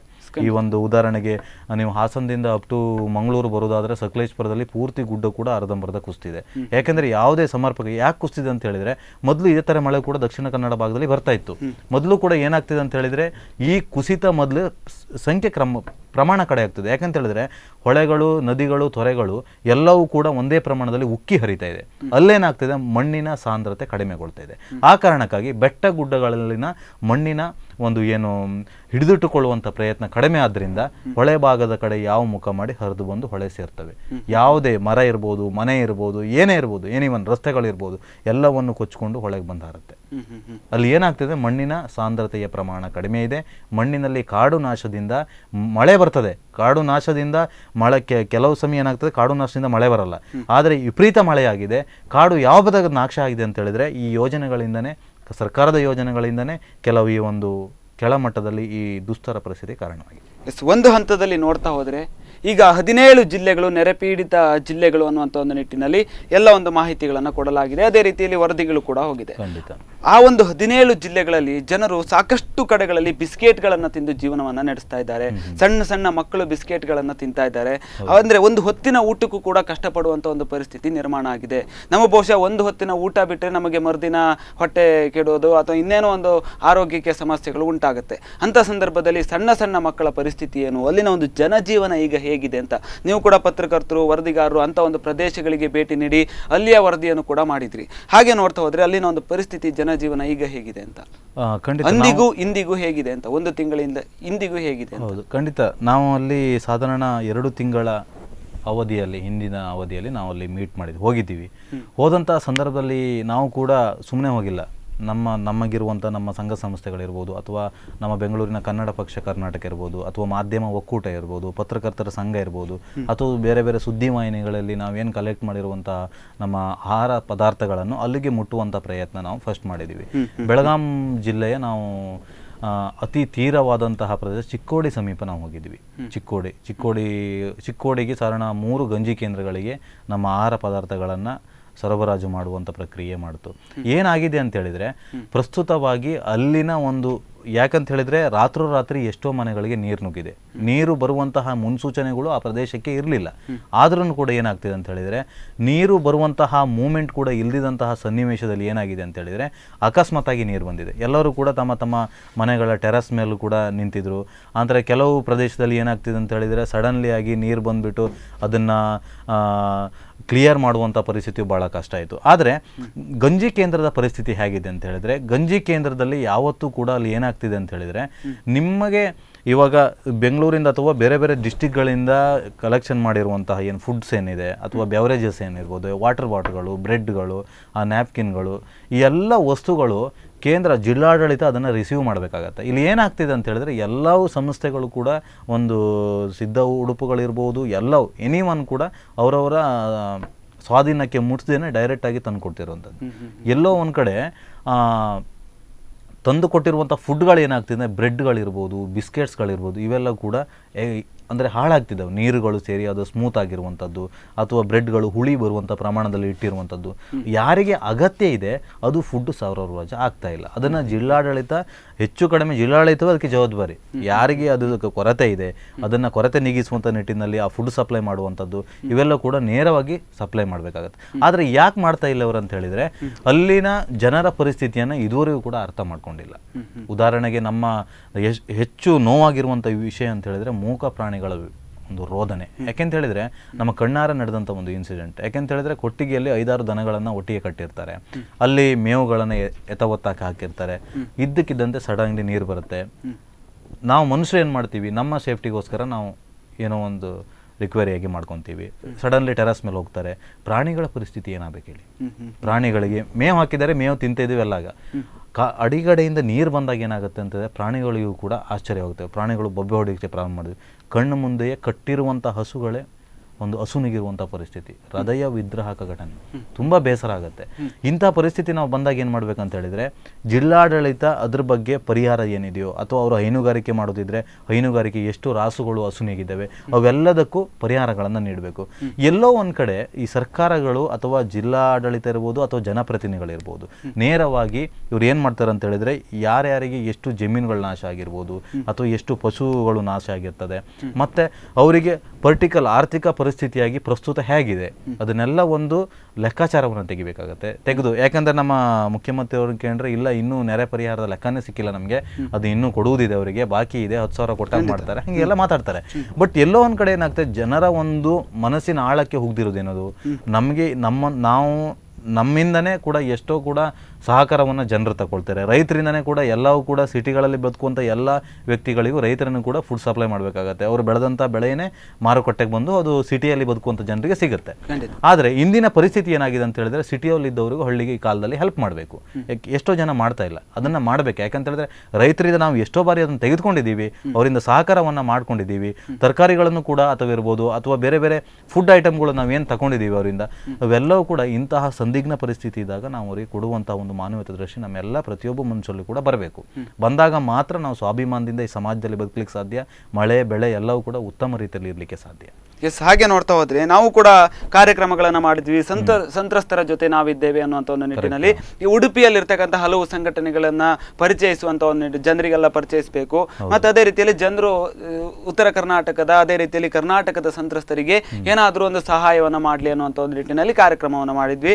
ಅದೇ ರೀತಿಯಲ್ಲಿ ಸಾಕಷ್ಟು ಸುದ್ದಿವಾಹಿನಿಗಳು ಮಾಡಿದ್ವು, ಸಾಕಷ್ಟು ಸಂಘ ಸಂಸ್ಥೆಗಳೆಲ್ಲವೂ ಕೂಡ ತಮ್ಮದೇ ಆದ ರೀತಿಯಲ್ಲಿ ಕಾರ್ಯಕ್ರಮಗಳನ್ನು ಮಾಡಿದ್ವು. ಸಾಕಷ್ಟು ಬೇಕಾದಂಥ ತಿಂಡಿ ತಿನಿಸುಗಳಾಗಿರ್ಬೋದು ಅಥವಾ ಮೂಲಭೂತ ಸೌಕರ್ಯಗಳನ್ನು ಜನರಿಗೆ ಕೊಡುವಂಥ ಒಂದು ವ್ಯವಸ್ಥೆಗಳನ್ನು ಕೂಡ ಮಾಡಿದ್ವು. ಆದರೆ ಅದೆಲ್ಲವೂ ಕೂಡ ಜನರಿಗೆ ಸರಿಯಾಗಿ ತಲುಪಿದೆಯಾ? ಬಟ್ಟೆ ಬರೆಗಳಾಗಿರ್ಬೋದು, ಬಕೆಟ್ಗಳಾಗಿರ್ಬೋದು, ದಿನಬಳಕೆಯ ವಸ್ತುಗಳೆಲ್ಲವೂ ಕೂಡ ಅಲ್ಲಿನ ಒಂದು ಸಂತ್ರಸ್ತರಿಗೆ ಸರಿಯಾಗಿ ತಲುಪಿದೆಯಾ ಅಂತ. ಓಕೆ, ಇದೇಂತ ನಾನು ಆವಾಗಲೇ ನಿಮ್ಗೆ ಹೇಳಿದೆ ಇದ್ರ ಬಗ್ಗೆ. ಈ ಒಂದು ಈಗ ಯಾಕಂದರೆ ಆಲ್ಮೋಸ್ಟ್ ಹಳ್ಳಿಗಳಲ್ಲಿ ರೈತರೇ ಕೂಡ ಇರ್ತಾರೆ. ರೈತರಿಗೆ ಸಿಟಿಯಲ್ಲಿ ಬಂದಿರುವಂಥ ವಸ್ತುಗಳು ಗಂಜಿ ಕೇಂದ್ರಗಳಿಗೆ ಸಿಗ್ತವೆ. ಅಲ್ಲಿನ ನಾಗರಿಕರಿಗೆ ಏನಾಗ್ತದೆ, ಗಂಜಿ ಕೇಂದ್ರವನ್ನು ಒಂದು ಸಹಾಯ ಹಸ್ತದ ಕೇಂದ್ರವಾಗಿ ಮಾಡಿರ್ತಾರೆ. ಸಿಟಿಯಿಂದ ಕಳಿಸಿರುವಂಥದ್ದು ಅಥವಾ ಬೇರೆ ಬೇರೆ ಸಂಘ ಸಂಸ್ಥೆಗಳು ಕಳಿಸಿರುವಂಥದ್ದು ಅಥವಾ ಬೇರೆ ಬೇರೆ ಸುದ್ದಿವಾಹಿನಿಗಳು ಕಳಿಸಿರೋದು ಎಲ್ಲ ಫುಡ್ಡು ಕೂಡ ಒಂದೇ ಒಂದು ಅಲ್ಲಿ ಯಾರು ಅದನ್ನು ಅಥಾರಿಟಿಯಲ್ಲಿ ತಗೊಂಡಿರ್ತಾರೆ ಅವರಿಗೆ ಬಂದು ಮುಟ್ಟಬೇಕಿತ್ತು. ಏನಾಗ್ತಿದೆ ಅಂತ ಹೇಳಿದರೆ, ಇವಾಗ ಒಂದು ಸಂಘ ಸಂಸ್ಥೆ 1 ಟನ್ ಅಥವಾ ಇರ್ಬೋದು ಅಥವಾ ಒಂದು ಟ್ರಾನ್ಸ್ಪೋರ್ಟ್ ಮಾಡಿರುವಂಥ ವೆಹಿಕಲ್ಗಳಲ್ಲಿ ತೆಗೆದುಕೊಂಡು ಹೋಗಿ ಒಂದು ಗಂಜಿ ಕೇಂದ್ರಕ್ಕೆ ಸರಬರಾಜನ್ನು ಕೊಡ್ತಾರೆ. ಯಾಕೆಂದರೆ ಅಲ್ಲಿರುವುದು 700ರಿಂದ 800 ಮಂದಿ ಇದ್ದರೆ ಅಥವಾ 200ರಿಂದ 300 ಮಂದಿ ಇದ್ದರೆ ಅವರು ಕೊಟ್ಟಿರುವಂಥ ಒಂದು ಟ್ರಕ್ ಐಟಮಲ್ಲಿ ಜಾಸ್ತಿ ಆಗುತ್ತೆ. ಅದನ್ನು ಆವಾಗ ಏನು ಮಾಡ್ತಾರೆ, ಎಷ್ಟು ಅಲ್ಲಿ ಕೆಪಾಸಿಟಿ ಇದೆ ಅದರಲ್ಲಿ ತುಂಬುವಂಥ ಪ್ರಯತ್ನ, ಸ್ಟೋರೇಜನ್ನು ಮಾಡಬೇಕಾಗತ್ತೆ. ಆ ನಂತರದಲ್ಲಿ ಇನ್ನು ಹತ್ತಿರದ ಗಂಜಿ ಕೇಂದ್ರ ಯಾವುದಿದೆ, ಉಳಿದಂಥ ಟ್ರಕ್ ಐಟಮ್ಗಳನ್ನು ಅಲ್ಲಿಗೆ ಸಪ್ಲೈ ಮಾಡಬೇಕು. ಅವ್ರು ಏನು ಮಾಡ್ತಾರೆ, ಅಲ್ಲಿ ಕೂಡ ಅನ್ಲೋಡ್ ಮಾಡಿಬಿಟ್ಟು ಸೀದಾ ಬಂದುಬಿಡ್ತಾರೆ, ನಾವು ಕೊಟ್ಟಿದ್ದೀವಿ ಅಂತ ಪ್ರೂಫನ್ನು ತಂದು ಕೊಡ್ತಾರೆ. ಈ ಪ್ರಮಾಣದಲ್ಲಿ ಅಲ್ಲಿ ಫುಡ್ಗಳು ಅನವಶ್ಯಕವಾಗಿ ಹಾಳಾಗ್ತಾ ಇದೆ. ಅದನ್ನು ಆಗಬಾರ್ದು, ನೇರವಾಗಿ ಅವರಿಗೆ ಸಿಗಬೇಕು. ಬಟ್ಟೆ ಬರೆ ಇರ್ಬೋದು, ಫುಡ್ಗಳಿರ್ಬೋದು, ಸ್ಯಾನಿಟರಿ ವಸ್ತುಗಳಿರ್ಬೋದು ಅಥವಾ ಟಿಶ್ಯೂಸ್ಗಳಿರ್ಬೋದು, ನೇರವಾಗಿ ಅವ್ರಿಗೆ ಸಿಗಬೇಕು. ಆವಾಗ ಮಾತ್ರ ಇವರೆಲ್ಲರೂ ಕೂಡ ಹೋರಾಡಿದಂಥ ಈ ಒಂದು ಉತ್ತರ ಕರ್ನಾಟಕ ಭಾಗ ಇರ್ಬೋದು ಅಥವಾ ಬೇರೆ ಬೇರೆ ಜಿಲ್ಲೆಗಳಿಗೆ ಎಲ್ಲಿ ಪರಿಹಾರದ ಒಂದು ಕೇಂದ್ರವನ್ನು ತೆರೆದಿದ್ದಾರೆ ಅವರಿಗೆಲ್ಲ ಕೊಡಬೇಕಾಗತ್ತೆ. ಆವಾಗ ಈ ನಿಟ್ಟಿನಲ್ಲಿ ನಾವು ಹೋರಾಡಿದರೆ ಮಾತ್ರ ಒಂದು ಕಾರ್ಯಪಡಿಸ್ಲಿಕ್ಕೆ ಸಾಧ್ಯ ಇದೆ. ನೇರವಾಗಿ ತಲುಪಬೇಕು. ಬಿಟ್ಟು ನಾವು ಕೊಟ್ಟಿದ್ದೀವಿ ಎಲ್ಲ ಹೇಳ್ತಾರೆ, ಬಟ್ ಅದೊಂದು ಎಷ್ಟರ ಮಟ್ಟಿಗೆ ಅಲ್ಲಿ ರೀಚ್ ಆಗ್ತಿದೆ ಅದನ್ನು ಜನರು ನೋಡ್ಕೊಳ್ತಾ ಇಲ್ಲ. ಅದನ್ನು ಜಿಲ್ಲಾಡಳಿತ ಖುದ್ದು ನಿಂತು ಮಾಡಬೇಕು, ಆವಾಗೇ ಅದು ಸಫಲ ಆಗ್ಲಿಕ್ಕೆ ಸಾಧ್ಯ. ಅದೇ ಯಾಕೆ ಅಂತಂದರೆ ಉತ್ತರ ಕರ್ನಾಟಕ, ಉತ್ತರ ಕನ್ನಡ, ಅದೇ ರೀತಿಯಲ್ಲಿ ನಮ್ಮ ದಕ್ಷಿಣ ಕನ್ನಡದಲ್ಲಿ ಬೆಳ್ತಂಗಡಿ ಆಗಿರ್ಬೋದು, ಬಂಟ್ವಾಳ ಆಗಿರ್ಬೋದು, ಹೀಗೆ ಸಾಕಷ್ಟು ಕಡೆಗಳಲ್ಲಿ ಈ ರೀತಿ ನೆರೆ ಸಂತ್ರಸ್ತರು ಸಾಕಷ್ಟು ಜನರಿದ್ದಾರೆ. ಅವರಿಗೆ ಈಗ ತುರ್ತು ಪರಿಹಾರದ ಅವಶ್ಯಕತೆ ಇದೆ. ಒಂದು 10,000, 15,000, 20,000 ಹೀಗೆ ತುರ್ತು ಪರಿಹಾರ. ಅವರಿಗೆ ಈಗ ಏನೋ ಒಂದು ಮನೆಗಳಿಗೆ ಒಳಗೆ ಹೋಗಬೇಕು ಅಂತಂದ್ರೂ ಏನೋ ಒಂದು 10,000 ದುಡ್ಡಿರಬೇಕು ಅನ್ನುವಂಥ ಒಂದು ಪರಿಸ್ಥಿತಿ ನಿರ್ಮಾಣ ಆಗಿದೆ. ಹಾಗಾದರೆ ಸರ್ಕಾರ ಅದನ್ನು ಕೊಡುವಲ್ಲಿ ವಿಫಲ ಆಗಿದೆಯಾ ಅಂತ, ಅಂದರೆ ಕೊಡ್ತೇವೆ ಅಂತ ಹೇಳಿ ವಿಳಂಬವನ್ನೇ ಮಾಡ್ತಾ ಇದೆಯಾ ಅಥವಾ ಕೊಡುವಂಥ ಒಂದು ನಿಟ್ಟಿನಲ್ಲಿ ಎಲ್ಲ ಪ್ರಯತ್ನಗಳು ಸಾಗ್ತಾ ಇದೆಯಾ ಅಂತ? ಇದೇನಂತ ಹೇಳಿದರೆ, ಸರ್ಕಾರ ಮಟ್ಟದಲ್ಲಿ ನಾವು ಹೇಳೋದಾದ್ರೆ ಯಾವುದೇ ರಾಜಕೀಯ ಪಕ್ಷವಾಗಿ ನಾನು ಹೇಳ್ತಾ ಇಲ್ಲ, ನೇರವಾಗಿ ಈ ಒಂದು ಮುಖ್ಯಮಂತ್ರಿ ಇರ್ಬೋದು ಅಥವಾ ಉಪಮುಖ್ಯಮಂತ್ರಿಗಳಿರ್ಬೋದು, ಗೃಹ ಮಂತ್ರಿಗಳಿರ್ಬೋದು ಅಥವಾ ಕೇಂದ್ರದ ಯಾವುದೇ ಸಚಿವರಿರ್ಬೋದು, ಇಂತಹ ಪರಿಸ್ಥಿತಿಯಾಗಿ ಬಂದಾಗ ಪಕ್ಷವನ್ನು ನೋಡಬಾರ್ದು ಅಥವಾ ಅವರು ಮತದಾರರ ಪ್ರಭುಗಳೇ ನಮ್ಮ ಮತದಾರರೇ ಸಿಲುಕಿದಾರ ಅಂತ ಅವರನ್ನು ಡಿವೈಡ್ ಮಾಡಿ ನೋಡುವಂಥ ಹುಡುಕಿದಿರುವಂಥದ್ದು, ಇವೆಲ್ಲ ಅಂಥ ಪರಿಸ್ಥಿತಿಯಲ್ಲಿ ನೋಡಬಾರ್ದು. ಯಾರೇ ಆಗಲಿ, ಯಾವ ಕಾಂಗ್ರೆಸ್ ಇರ್ಬೋದು, BJP ಇರ್ಬೋದು, JDS ಇರ್ಬೋದು. ಆದರೆ ಏನು ಈ ಒಂದು ಪರಿಹಾರ ಸಾಮಗ್ರಿಗಳನ್ನು ಜನರು ಕೊಡ್ತಾ ಇದ್ದಾರೆ, ಇವರು ಮಾತ್ರ ಏನೋ ಒಂದು ಫಂಡನ್ನು ಏನು ಮಾಡ್ತಾರೆ, ಫಂಡನ್ನು ಮಾತ್ರ ರಿಲೀಸ್ ಮಾಡ್ತಾರೆ ಅಷ್ಟೇ, ಅವ್ರು ಯಾವುದೇ ರೀತಿ ಫುಡ್ ಕೊಡಲ್ಲ, ಫಂಡನ್ನು ಮಾತ್ರ ಸಪ್ಲೈ ಕೊಡ್ತಾರೆ. ಆದರೆ ಆ ಫಂಡ್ ಕೊಡುವಂಥ ತುಂಬ ವಿಳಂಬ ಯಾಕೆ ಮಾಡ್ತಾ ಇದ್ದಾರೆ ಅಂತ ಹೇಳಿದರೆ, ಅವ್ರು ಹೇಳ್ತಾರೆ ಇನ್ನೂ ಕೂಡ ನೆರೆ ಪ್ರಭಾವ ಬರಲಿಕ್ಕಿದೆ, ನಾವೆಲ್ಲ ಲೆಕ್ಕಾಚಾರ ಮಾಡಿ ಎಷ್ಟೆಷ್ಟು ಹಾಳಾಗಿದೆ ಅದನ್ನೆಲ್ಲ ಕೂಡ ಕೊಡ್ತೀವಿ ಅಂತ ಹೇಳ್ತಾರೆ ಒಂದು ಕಡೆ. ಇಂದ್ರ ಮೇಲೆ ಹೇಳ್ತಾರೆ ನಾವೆಲ್ಲ ವರದಿಗಳನ್ನು ಕೇಂದ್ರ ಸರ್ಕಾರಕ್ಕೆ ರವಾನೆ ಮಾಡಿದ್ದೀವಿ, ಕೇಂದ್ರ ಸರ್ಕಾರದಲ್ಲಿ ಅದನ್ನು ಸಮೀಕ್ಷೆ ಮಾಡಲಿಕ್ಕೆ ಕೂಡ ಬಂದರು, ಅವರು ಕೂಡ ನೋಡಿದರು. ಆದರೆ ಪರಿಹಾರವನ್ನು ಕೂಡ 10-15 ಸಾವಿರವನ್ನು ಕೊಟ್ಟು ಹೋಗುವಂಥದ್ದು ಭಾಳ ಸಮಂಜಸವಲ್ಲ. ಯಾಕೆಂತ ಹೇಳಿದರೆ, ಒಂದು ಗ್ರಾಮ ಸಂಪೂರ್ಣವಾಗಿ ಹಾಳಾದಾಗ, ಅಲ್ಲಿ ಮೂಲಭೂತ ಸೌಕರ್ಯಗಳು ಸಂಪೂರ್ಣವಾಗಿ ಹದಗೆಟ್ಟು ಹೋದಾಗ, ವಾಸ್ತವಕ್ಕೆ ಮನೆ ಇಲ್ಲದಿದ್ದಾಗ ಅಥವಾ ವಿದ್ಯಾರ್ಥಿಗಳಿಗೆ ವಿದ್ಯಾಭ್ಯಾಸದ ತೊಂದರೆ ಆದಾಗ ಅಲ್ಲಿ ನಾವು ಹೊಸ ಊರನ್ನ, ಹೊಸ ಕನಸನ್ನ ಕಟ್ಟಬೇಕಾಗತ್ತೆ. 10-15 ಸಾವಿರ ಕೊಟ್ಟರು ಕೂಡ ಆಗಲ್ಲ. ಯಾಕಂದ್ರೆ ಪ್ರತಿಯೊಂದು ಕೂಡ ನೀರಿನ ಪೈಪಿಂದ ಹಿಡಿದು ಎಲ್ಲವೂ ಕೂಡ ನೀರಿನಲ್ಲಿ ಕೊಚ್ಕೊಂಡು ಹೋಗಿರುತ್ತೆ. ಖಂಡಿತ ಎಲ್ಲವೂ ಕೂಡ ಹೊಸದಾಗಿ ಮಾಡಬೇಕಾಗತ್ತೆ. ಆದರೆ 10-15 ಸಾವಿರ ಒಂದು ಫ್ಯಾಮಿಲಿ ಕೊಟ್ಟು ಕೂಡ ಲೈಫ್ ಸೆಟ್ಲ್ ಆಗಲ್ಲ. ಬಟ್ ಸಂಪೂರ್ಣವಾಗಿ ಈಗ ಮಳೆ ಸದ್ಯಕ್ಕೆ ಬರ್ತಾ ಇದೆ, ಮಳೆ ಬರ್ತಾ ಇದೆ, ಪರಿಹಾರ ಕಾರ್ಯ ಮಾಡಲಿಕ್ಕೆ ಕಷ್ಟ ಆಗತ್ತಂತ ಏನು ಹೇಳ್ತಾ ಇದ್ದಾರೆ. ಬಟ್ ಏನಂತ ಹೇಳಿದ್ರೆ, ಈ ಒಂದು ಸೌಲಭ್ಯಗಳನ್ನು ಕೊಡುವುದನ್ನು ತುರ್ತಾಗಿ ಪಾಸ್ ಮಾಡಬೇಕಾಗತ್ತೆ. ಬೇಗ ಪಾಸ್ ಮಾಡಿದ್ರೆ ಏನಾಗುತ್ತೆ, ಅಲ್ಲಿ ತೊಂದರೆಗೆ ಯಾರು ಸಿಲುಕಿರ್ತಾರೆ ಅವರಿಗೆ ನೇರವಾಗಿ ಬದುಕುವಂಥ ಹಕ್ಕು ಸಿಗ್ತದೆ. ಸರ್ಕಾರದಿಂದ ಯಾವ ಸಿಗಬೇಕಾದಂಥ ಸೌಲಭ್ಯಗಳು ಏನು ಸಿಗಬೇಕೆ ಅದೆಲ್ಲ ತುರ್ತು ಮಟ್ಟದಲ್ಲಿ ಸಿಗಬೇಕು. ಆವಾಗ ಮಾತ್ರ ಅವರ ಬದುಕಿ ಒಂದು ಭದ್ರ ಬುನಾದಿ ಆಗ್ಲಿಕ್ಕೆ ಸಾಧ್ಯವಿದೆ. ಈ ಕುರಿತಾಗಿ ಕೂಡ ಸಾಕಷ್ಟು ಮಾತಾಡ್ತೀನಿ ಒಂದು ವಿರಾಮದ ನಂತರ. ಈಗಾಗಲೇ ಮಾತಾಡ್ತಾ ಇದ್ವಿ, ನೆರೆ ಸಂತ್ರಸ್ತರಿಗೆ ಪರಿಹಾರವನ್ನು ನೀಡಬೇಕು, ಅವರ ಒಂದು ಆಸೆ ಕನಸುಗಳನ್ನು ಅವರು ಈಗಾಗಲೇ ಭಗ್ನ ಮಾಡ್ಕೊಂಡಿದ್ದಾರೆ, ಭಗ್ನ ಆಗುವಂಥ ಒಂದು ಪರಿಸ್ಥಿತಿ ನಿರ್ಮಾಣ ಆಗಿದೆ. ಮತ್ತೆ ಹೊಸ ಕನಸುಗಳನ್ನು ಕಟ್ಟಬೇಕು ಅಂತಂದರೆ ಅದಕ್ಕೆ ಅಧಿಕಾರಿ ವರ್ಗ ಆಗಿರ್ಬೋದು, ಸರ್ಕಾರಗಳಾಗಿರ್ಬೋದು, ಒಂದು ಹಂತದಲ್ಲಿ ಅವರ ಒಂದು ನಾಡಿ ಮಿಡಿತವನ್ನು ಅರ್ಥ ಮಾಡಿಕೊಳ್ಳುವಂಥ ಒಂದು ಪರಿಸ್ಥಿತಿಯು ಕೂಡ ನಿರ್ಮಾಣ ಆಗಿದೆ. ಆ ಕೆಲಸವನ್ನು ಆಡಳಿತ ವರ್ಗ ಮಾಡಬೇಕು ಅಂತ ಇನ್ನೂ ಕೂಡ ಸಾಕಷ್ಟು ಮಾತಾಡಲಿಕ್ಕಿದೆ. ಅದಕ್ಕೂ ಮುನ್ನ ಚಿಕ್ಕದೊಂದು ವಿರಾಮ.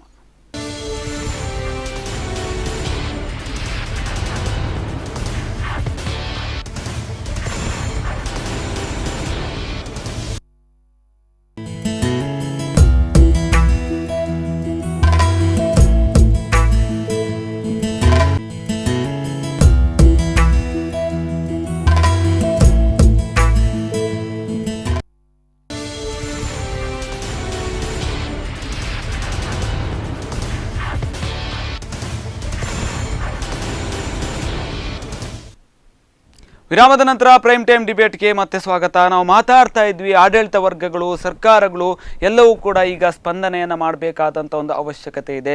ನೆರೆ ಸಂತ್ರಸ್ತರು ಕಣ್ಣೀರನ್ನು ಹಾಕ್ತಾ ಇದ್ದಾರೆ, ಬೀದಿಗೆ ಬೀಳುವಂಥ ಒಂದು ಪರಿಸ್ಥಿತಿ ನಿರ್ಮಾಣ ಆಗಿದೆ. ಗಂಜಿ ಕೇಂದ್ರಗಳಲ್ಲಿ ಊಟ ಸಿಗದೆ ಇರತಕ್ಕಂಥ ಒಂದು ಪರಿಸ್ಥಿತಿ ನಿರ್ಮಾಣ ಆಗಿದೆ. ಎಲ್ಲ ಕಡೆ ಅಲ್ಲ, ಸಾಕಷ್ಟು ಕಡೆಗಳಲ್ಲಿ ಇಂಥ ಒಂದು ಪರಿಸ್ಥಿತಿ ನಿರ್ಮಾಣ ಆಗಿದೆ. ಆ ನಿಟ್ಟಿನಲ್ಲಿ ಸರ್ಕಾರಗಳೀಗ ತುರ್ತು ಪರಿಹಾರವನ್ನು ಕೊಡಬೇಕಾದಂಥ ಒಂದು ಅವಶ್ಯಕತೆ ಇದೆ. ಎಷ್ಟೋ ಕಡೆಗಳಲ್ಲಿ ಕೊಟ್ಟರು ಕೂಡ ಇನ್ನೂ ಕೂಡ ಸಾಕಷ್ಟು ಕಡೆಗಳಲ್ಲಿ ಕೊಡಬೇಕು. ಆ ನಿಟ್ಟಿನಲ್ಲಿ ಆದಷ್ಟು ಬೇಗ ಪರಿಹಾರವನ್ನು ಕೊಡುವಂಥ ಒಂದು ನಿಟ್ಟಿನಲ್ಲಿ ಕೂಡ ಸರ್ಕಾರ ಬೇಗ ಸ್ಪಂದನೆಯನ್ನು ಕೊಡಬೇಕು ಅಂತ ಹೇಳ್ತಾ ಇದೇ ವಿಚಾರವಾಗಿ ಚರ್ಚೆಯನ್ನು ಮಾಡ್ತಾ ಇದ್ವಿ. ಆಡಳಿತ ವರ್ಗಗಳು ಮತ್ತು ಜನರು ಈಗಿನ ಪ್ರಸ್ತುತ ವಾತಾವರಣವನ್ನು ನೋಡ್ತಾ ಇದ್ರೆ ಆಡಳಿತ ವರ್ಗಗಳು ಜನರ ಒಂದು ನಾಡಿ ಮಿಡಿತವನ್ನು ಅರಿತುಕೊಳ್ಳೋದಕ್ಕೆ ತುಂಬ ಕಷ್ಟಪಡ್ತಾ ಇದೆ, ಅಥವಾ ಆ ಒಂದು ನಾಡಿ ಮಿಡಿತವನ್ನು ಅರಿತುಕೊಳ್ಳೋದಕ್ಕೆ ಆಡಳಿತ ವರ್ಗದಿಂದ ಸಾಧ್ಯ ಆಗ್ತಾ ಇಲ್ವಾ ಅಂತ, ಏನಾಗ್ತಾ ಇದೆ ಆ ಒಂದು ಪರಿಸರದಲ್ಲಿ ಅಂತ. ಎಸ್, ಈ ರಾಜಕೀಯವಾಗಿ ಏನಾಗ್ತಿದೆ ಅಂತ ಹೇಳಿದರೆ, ಮೊದಲು HD ಅವರ ಸರ್ಕಾರ ಇದ್ದಾಗ ಏನಾಗ್ತಿತ್ತು, ಬೇರೆ ಬೇರೆ ಕಡೆಯಲ್ಲಿ ಜಲಕಂಟಕ, ಜಲಪ್ರಳಯ ಎಲ್ಲ ಆಯಿತು. ಆದರೆ ಅಲ್ಲಿಯೂ ಕೂಡ ಮುಖ್ಯಮಂತ್ರಿಗಳು ಬರಲಿಲ್ಲ ಅಂತಕ್ಕಂಥದ್ದು, ಪರಿಹಾರ ನೀಡಿಲ್ಲ ಅಂತಕ್ಕಂಥದ್ದು. ಯಾಕೆಂತ ಹೇಳಿದರೆ, ಒಂದು ಗ್ರಾಮ ಮಟ್ಟದಲ್ಲಿ ಈ ಸಮಸ್ಯೆಗಳಾದಾಗ ಅಲ್ಲಿಗೆ ಸಂಬಂಧಪಟ್ಟಂತಹ ಗೌರ್ಮೆಂಟ್ ಅಧಿಕಾರಿಗಳೇನಿದ್ದಾರೆ, ಅದಕ್ಕೆ ಸಂಬಂಧಪಟ್ಟ ಜಿಲ್ಲಾಧಿಕಾರಿಗಳಿದೆ, ಹಾಗೆ ಜಿಲ್ಲಾಡಳಿತ ಇದೆ, ಅವರೆಲ್ಲವೂ ಕೂಡ ಅಲ್ಲಿನ ಸಮೀಕ್ಷೆಯನ್ನು ಮಾಡಿ ಇದೆಲ್ಲ ಜಲಪ್ರಳಯ ತುರ್ತು ಪರಿಹಾರ ಏನು ಬೇಕು, ಅವರಿಗೆ ಬೇಕಾಗಿರುವುದು ಆಹಾರ ಪದಾರ್ಥಗಳು, ಸಿದ್ಧ ಉಡುಪುಗಳು ಬೇಕಾಗತ್ತೆ. ಅದು ಅಲ್ಲಿ ಬೇರೆ ಪ್ರಮಾಣದಲ್ಲಿ ನಾವು ಏನು ಮಾಡ್ಕೊತೀವಿ, ಫುಡ್ ಸಪ್ಲೈಯನ್ನು ಮಾಡಬೇಕಾಗತ್ತೆ, ಅಥವಾ ತುರ್ತಾಗಿ ಗಂಜಿ ಕೇಂದ್ರಗಳನ್ನು ಮಾಡಿ ಅಲ್ಲಿನ ವ್ಯಕ್ತಿಗಳನ್ನು ಯಾರು ಸಮಸ್ಯೆಯಲ್ಲಿ ಸಿಲುಕಿದ್ದಾರೆ, ಯಾವ ಗ್ರಾಮಗಳು ಅತ್ಯಂತ ಅಪಾಯ ಮಟ್ಟದಲ್ಲಿದೆ, ಅವರೆಲ್ಲವೂ ಕೂಡ ತುರ್ತು ಪರಿಸ್ಥಿತಿಯಾಗಿ ಒಂದು ಗಂಜಿ ಕೇಂದ್ರಕ್ಕೆ ಅವರನ್ನು ರವಾನೆ ಮಾಡಬೇಕಾಗತ್ತೆ. ಅದು ಆದ ಮಟ್ಟದಲ್ಲಿ ಸೆಕೆಂಡ್ ಸ್ಟೆಪ್ ಏನಿದೆ ಅಂತ ಹೇಳಿದರೆ, ಗಂಜಿ ಕೇಂದ್ರಗಳು ಕೂಡ ಎಲ್ಲ ಸೌಲಭ್ಯಗಳು ಇರುವಂತೆ ನೋಡಿಕೊಳ್ಳುವಂಥದ್ದು. ಯಾಕೆಂತ ಹೇಳಿದರೆ, ಶೌಚಾಲಯಗಳು ಬೇಕಾಗತ್ತೆ, ತಿನ್ನಲಿಕ್ಕೆ ತಟ್ಟೆಗಳು ಕೂಡ ಸಮೇತ ಬೇಕಾಗತ್ತೆ. ಯಾಕೆಂತ ಹೇಳಿದ್ರೆ ಫುಡ್ಡನ್ನು ನಾವು ಡೈರೆಕ್ಟಾಗಿ ಕಳಿಸಿಕೊಡ್ಬೋದು, ರೆಡಿ ಟು ಉತ್ಪನ್ನಗಳನ್ನು, ಆದರೆ ಅಲ್ಲಿ ತಿನ್ನಲಿಕ್ಕೆ ತಟ್ಟೆಗಳು ಬೇಕಾಗತ್ತೆ, ಕುಡಿಲಿಕ್ಕೆ ಶುಚಿತ್ವ ಇರುವ ನೀರೇ ಬೇಕಾಗತ್ತೆ. ಯಾಕೆಂತ ಹೇಳಿದರೆ ಮಳೆಗಾಲದಲ್ಲಿ ಸಾಂಕ್ರಾಮಿಕ ರೋಗಗಳು, ನೆರೆ ಪ್ರವಾಹ ಬಂದಾಗ ಸಾಂಕ್ರಾಮಿಕ ರೋಗಗಳು ಇವೆಲ್ಲ ಹೆಚ್ಚು ಉಲ್ಬಣಿಸ್ತದೆ, ಸಣ್ಣ ಮಕ್ಕಳಿಗಿರ್ಬೋದು ಅಥವಾ ಮಹಿಳೆಯರಿಗಿರ್ಬೋದು. ಆ ಕಾರಣಕ್ಕಾಗಿ ಜಿಲ್ಲಾಡಳಿತ ಫಸ್ಟು ಆರೋಗ್ಯದ ಕಡೆ ಒಂದು ಗಮನ ಕೊಡಬೇಕು. ಎರಡನೇದಾಗಿ ಆಹಾರ ಪದಾರ್ಥಗಳ ಬಗ್ಗೆ ಇದು ಸಪ್ಲೈಯನ್ನು ಮಾಡಬೇಕಾಗತ್ತೆ. ಮೂರನೇದಾಗಿ ಅವರಿಗೆ ಇರಲಿಕ್ಕೆ ವಾಸಸ್ಥಾನ ಕರೆಕ್ಟ್ ಆಗಿದೆಯಾ, ಅಥವಾ ಅಲ್ಲಿನ ಇನ್ನೊಂದೇನಂತ ಹೇಳಿದರೆ, ಹೆಚ್ಚಾಗಿ ನಮಗೆ ನೆರೆ ಪ್ರವಾಹ ಬಂದಾಗ ಏನಾಗುತ್ತೆ ಅಂತ ಹೇಳಿದ್ರೆ ಅಲ್ಲಿನ ಒಂದು ದಿಗ್ಭ್ರಮೆಗೆ ಒಳಗಾಗ್ತಾರೆ ಜನರು. ಎಷ್ಟೋ ಬಾರಿ ಕೂಡ ನೀರಿನ ಮಧ್ಯದ ಎಷ್ಟೋ ಜನ ನೀರಿನ ಸೆಳೆತಕ್ಕೆ ಸಿಕ್ಕಿ ಅವರು ಕೂಡ ಕೊಚ್ಚಿಕೊಂಡು ಹೋಗುವಂಥ ಪರಿಸ್ಥಿತಿ ನಾವು ದೃಶ್ಯದಲ್ಲಿ ದಿನಾಲೂ ನೋಡ್ತಾ ಇದ್ದೀವಿ. ಖಂಡಿತ ಅಂತಹ ಪರಿಸ್ಥಿತಿಗೆ ಬಂದಾಗ ಅಲ್ಲಿಗೆ ಒಂದು ವೈರ್ಲೆಸ್ ಅನ್ನು ಅಳವಡಿಕೆ ಮಾಡಬೇಕಾಗತ್ತೆ. ಯಾಕಂತ ಹೇಳಿ ಜಿಲ್ಲಾಡಳಿತ ವೈರ್ಲೆಸ್ ಅನ್ನು ಮಾಡಿದಾಗ ಏನಾಗುತ್ತೆ, ಇಂತಿಂಥ ಒಂದು ಗ್ರಾಮಗಳಿಗೆ ಗೌರ್ಮೆಂಟ್ ಅಧಿಕಾರಿಗಳನ್ನು ಕಳಿಸಿ ಅಲ್ಲಿನ ಯಾವ ಪರಿಸ್ಥಿತಿಯನ್ನಿದೆ ರಿಪೋರ್ಟ್ ಮಾಡಬೇಕಾಗತ್ತೆ. ಎಲ್ಲವನ್ನು ಮಾಡಿದಾಗ ಏನಾಗುತ್ತೆ ಅಂತ ಹೇಳಿದರೆ, ಜನರು ಕೂಡ ತಮ್ಮ ಧೈರ್ಯ ತೆಗೆದುಕೊಳ್ತಾರೆ. ಯಾಕಂದರೆ ನಮಗೆ ಪರಿಹಾರಕ್ಕೆ ಬರ್ತಾರೆ, ನಮಗೆ ಒಂದು ಮಟ್ಟದಲ್ಲಿ ತಳಮಟ್ಟದಲ್ಲಿ ಯಾವುದೇ ಪ್ರಾಬ್ಲಮ್ ಇರಲ್ಲ. ಇವೆಲ್ಲವನ್ನು ನೋಡಿದ್ರೆ ಏನಾಗುತ್ತೆ ಅಂತ ಹೇಳಿದರೆ, ಒಂದು ಸಂದಿಗ್ಧ ಪರಿಸ್ಥಿತಿಯಿಂದ ನಾವು ಪಾರು ಮಾಡಲಿಕ್ಕೆ ನಮ್ಮ ಅಧಿಕಾರಿಗಳು ಬರ್ತಾರೆ, ಒಂದು ಮನಃಶಾಂತಿ ಇರ್ತದೆ. ಏನಾಗ್ತಿದೆ ಅಂತ ಹೇಳಿದರೆ, ಸರ್ಕಾರದಿಂದ ಬರುವಂತಹ ಯೋಜನೆಗಳೇ ಕೂಡ ನಿಧಾನ ಮಟ್ಟದಲ್ಲಿ ಬಂದ್ರೂ ಅವರಿಗೆ ಕೊಡುವಂತಹ ಪರಿಹಾರಗಳು ಕೂಡ ನಿಧಾನವಾಗಿ ಕೊಟ್ಟಿದ್ರೆ ಏನಾಗುತ್ತದೆ, ಅವರಿಗೆ ತುಂಬ ಮನಸ್ಸಿಗೆ ನೋವಾಗೋದ್ರೊಂದಿಗೆ ಅವರಿಗೆ ಬದುಕುವ ಒಂದು ದುಸ್ತರತೆಯನ್ನು ಕಳೆದುಕೊಳ್ತಾರೆ. ಅದು ತುಂಬ ನೋವಿನ ಸಂಗತಿ.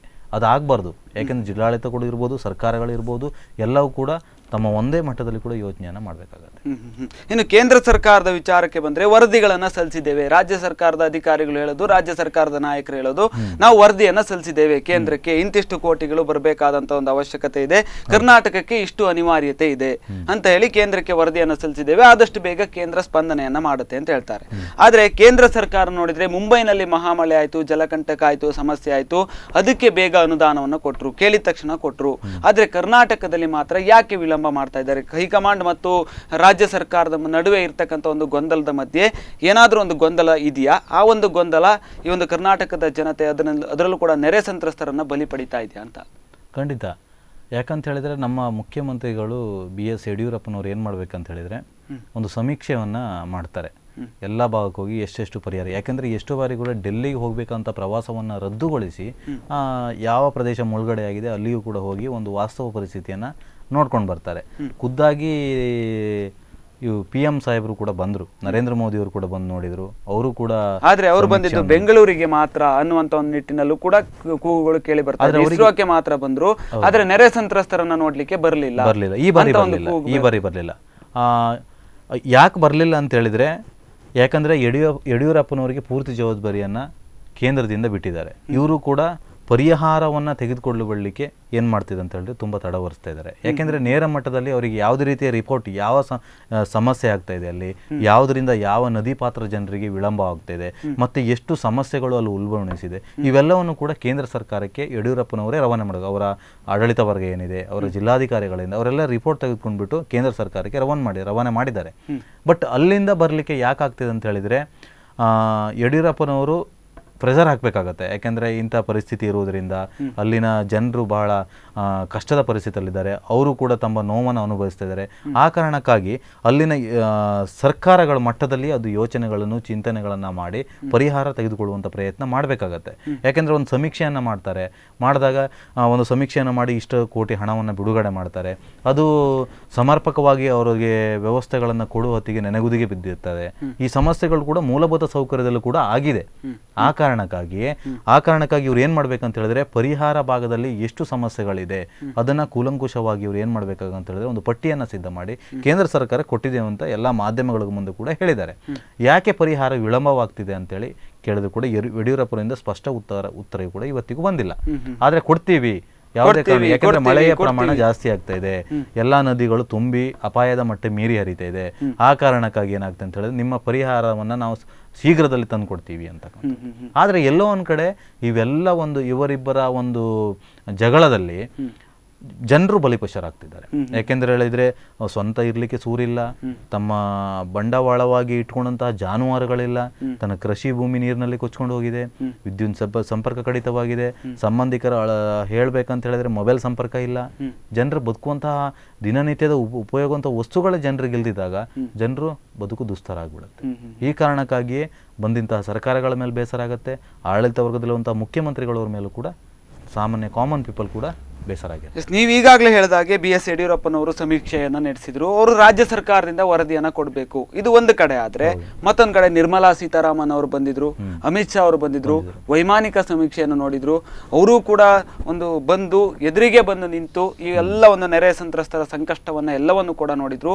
ಆದ್ರೂ ವಿಳಂಬ ಆಗ್ತಾ ಇರೋದು ಯಾಕೆ? ಆರ್ಥಿಕ ಕುಸಿತ ಏನಾದ್ರೂ ಇದಕ್ಕೆ ಕಾರಣ ಆಗಿರ್ಬೋದಾ ಅಂತ, ಅಂದ್ರೆ ಕೇಂದ್ರ ಸರ್ಕಾರದಲ್ಲೂ ಕೂಡ ಹಣದ ಏನಾದ್ರೂ ಪ್ರಾಬ್ಲಮ್ ಇರ್ಬೋದಾ ಅಂತ ಆ ಪ್ರಶ್ನೆ ಈಗ ಜನರಲ್ಲಿ ಮನಸ್ಸಲ್ಲಿ ಉದ್ಭವ ಆಗಿರ್ತಕ್ಕಂಥದ್ದು. ಹೌದು, ಯಾಕೆಂತ ಹೇಳಿದ್ರೆ ನೆರೆ ಪರಿಹಾರವನ್ನು ನಾವು ಯಾವಾಗಲೂ ಕೂಡ ವಿಳಂಬ ಮಾಡಬಾರ್ದು. ಯಾಕೆಂದ್ರೆ ಹೇಳಿದ್ರೆ ಮುಖ್ಯಮಂತ್ರಿಗಳ ಪರಿಹಾರ ನಿಧಿ ಇರ್ಬೋದು ಅಥವಾ ಪ್ರಧಾನಮಂತ್ರಿಗಳ ಪರಿಹಾರ ನಿಧಿ ಇರ್ಬೋದು, ಅದರಿಂದನೂ ಕೂಡ ಏನಾಗುತ್ತೆ ಅಂತ ಹೇಳಿದ್ರೆ ತುರ್ತಾಗಿ ಕೊಡುವಂಥ ಅವಶ್ಯಕತೆಗಳನ್ನು ಇರ್ತದೆ. ಅಂಥ ಸಂದರ್ಭದಲ್ಲಿ ರಾಜಕೀಯವಾಗಿ ಈ ವಿಚಾರಗಳನ್ನು ಬಳಸ್ಕೊಳ್ಬಾರ್ದು. ಯಾಕಂತ ಹೇಳಿದ್ರೆ ಬಳಸ್ಕೊಂಡ್ರೆ ಏನಾಗುತ್ತೆ ಅಂತ ಹೇಳಿದ್ರೆ ರಾಜಕೀಯವಾಗಿ ಒಳಜಗಳ ಶುರುವಾದಾಗ ಅಲ್ಲಿ ಸಾಮಾನ್ಯವಾದಂಥ ಕಾಮನ್ ಪೀಪಲ್ ಕೂಡ ಅಲ್ಲಿ ಬಲಿಪಶುಗಳಾಗ್ತಾರೆ. ತಮ್ಮ ಮನೆಗಳನ್ನು ಕಳ್ಕೊಂಡಿರ್ತಾರೆ, ತಮ್ಮ ಅಕ್ಕಪಕ್ಕದ ಪರಿಸರವನ್ನು ಕಳ್ಕೊಂಡಿರ್ತಾರೆ, ಬಂಧು ಬಾಂಧವರಿಲ್ಲ. ಯಾಕಂತ ಹೇಳಿದ್ರೆ ಈ ಒಂದು ಸಮಸ್ಯೆಯಲ್ಲಿ ನಾವು ಪಟ್ಟಿ ಮಾಡ್ತಾ ಹೋದಾಗ ಹೈಕಮಾಂಡ್ ನೇರವಾಗಿ ಅದಕ್ಕೆ ಏನು ಸಮಸ್ಯೆ ಆಗಿದೆ, ಸಮಸ್ಯೆಗಳ ಪ್ರತಿಕೂಲ ಪರಿಸ್ಥಿತಿಯನ್ನು ನೋಡಿ ಹೋಗಿದ್ದಾರೆ. ಆದರೂ ಕೂಡ ವಿಳಂಬ ಯಾಕೆ ಮಾಡ್ತಿದೆ ಅಂತ ಹೇಳಿದ್ರೆ ಆರ್ಥಿಕ ಕುಸಿತದ ಸಮಸ್ಯೆ ಹೇಳಲಿಕ್ಕಿಲ್ಲ.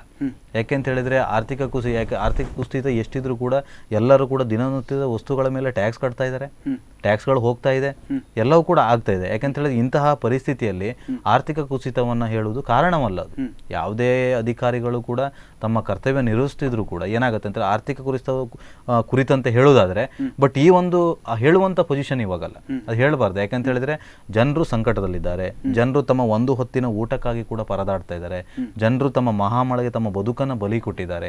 ಇದನ್ನೆಲ್ಲವೂ ಕೂಡ ತಮ್ಮ ಪ್ರಧಾನಮಂತ್ರಿಗಳು ಕೂಡ ಅರ್ಥ ಮಾಡ್ಕೊಳ್ಬೇಕು. ಶೀಘ್ರದಲ್ಲಿ ಹಣವನ್ನು ಬಿಡುಗಡೆ ಮಾಡಬೇಕು.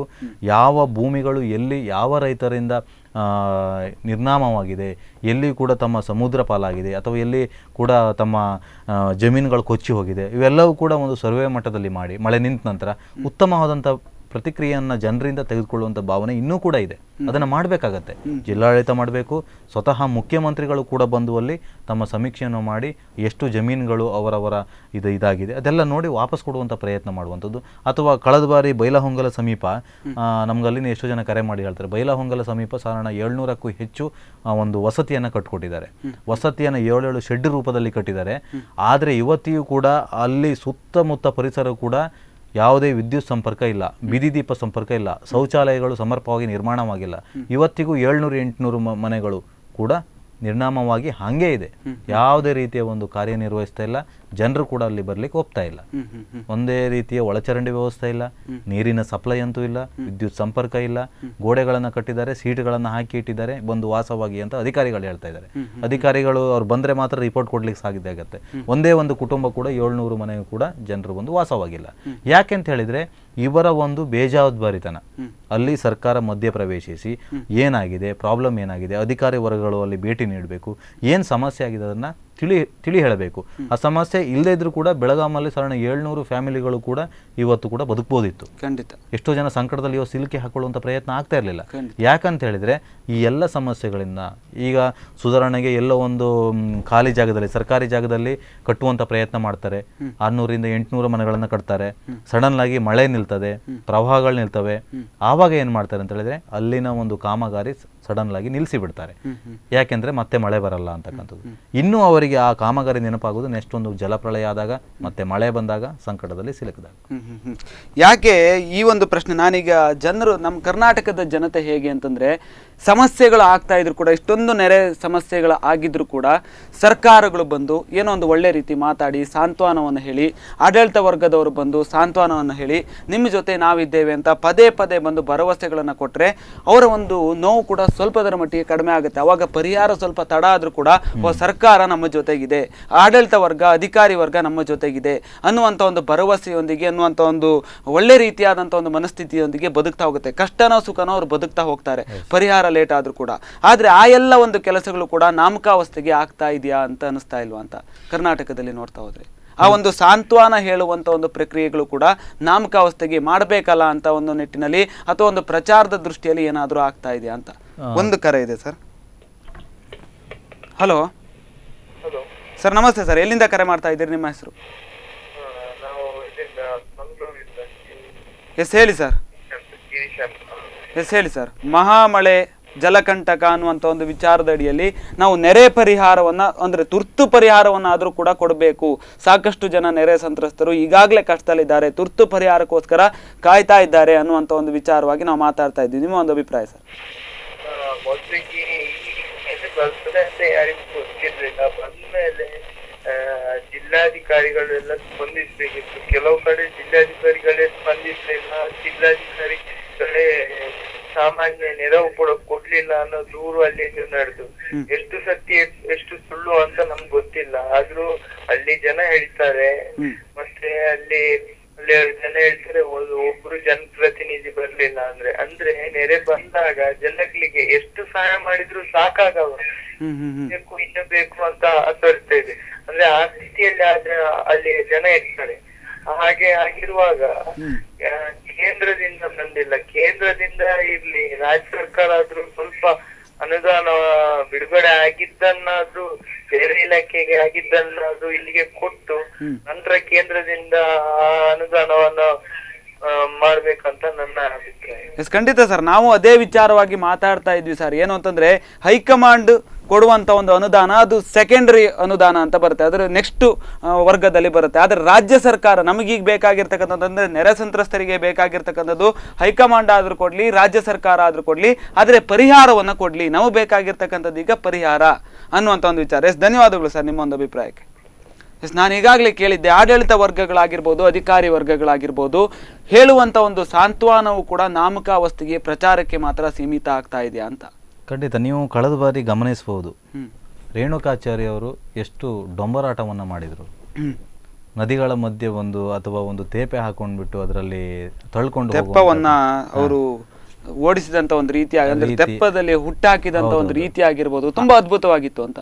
ಅದ್ಭುತ ಅನ್ನೋದಕ್ಕಿಂತ ರಾಜಕಾರಣಿಗಳಿಗೆ ಈ ಪರಿಸ್ಥಿತಿಯಲ್ಲಿ ಸಂದಿಗ್ಧ ಕಾಲವಲ್ಲ. ಯಾಕೆಂತ ಹೇಳಿದ್ರೆ ಯಾವಾಗ್ಲೂ ಕೂಡ ರಾಜಕೀಯದಲ್ಲಿ ಸಿದ್ದರಾಮಯ್ಯವರು ಕೂಡ ಮಾತಾಡ್ತಾರೆ, ಯಡಿಯೂರಪ್ಪನವರು ಕೂಡ ಮಾತಾಡ್ತಾರೆ, ರೇವಣ್ಣನವರು ಮಾತಾಡ್ತಾರೆ.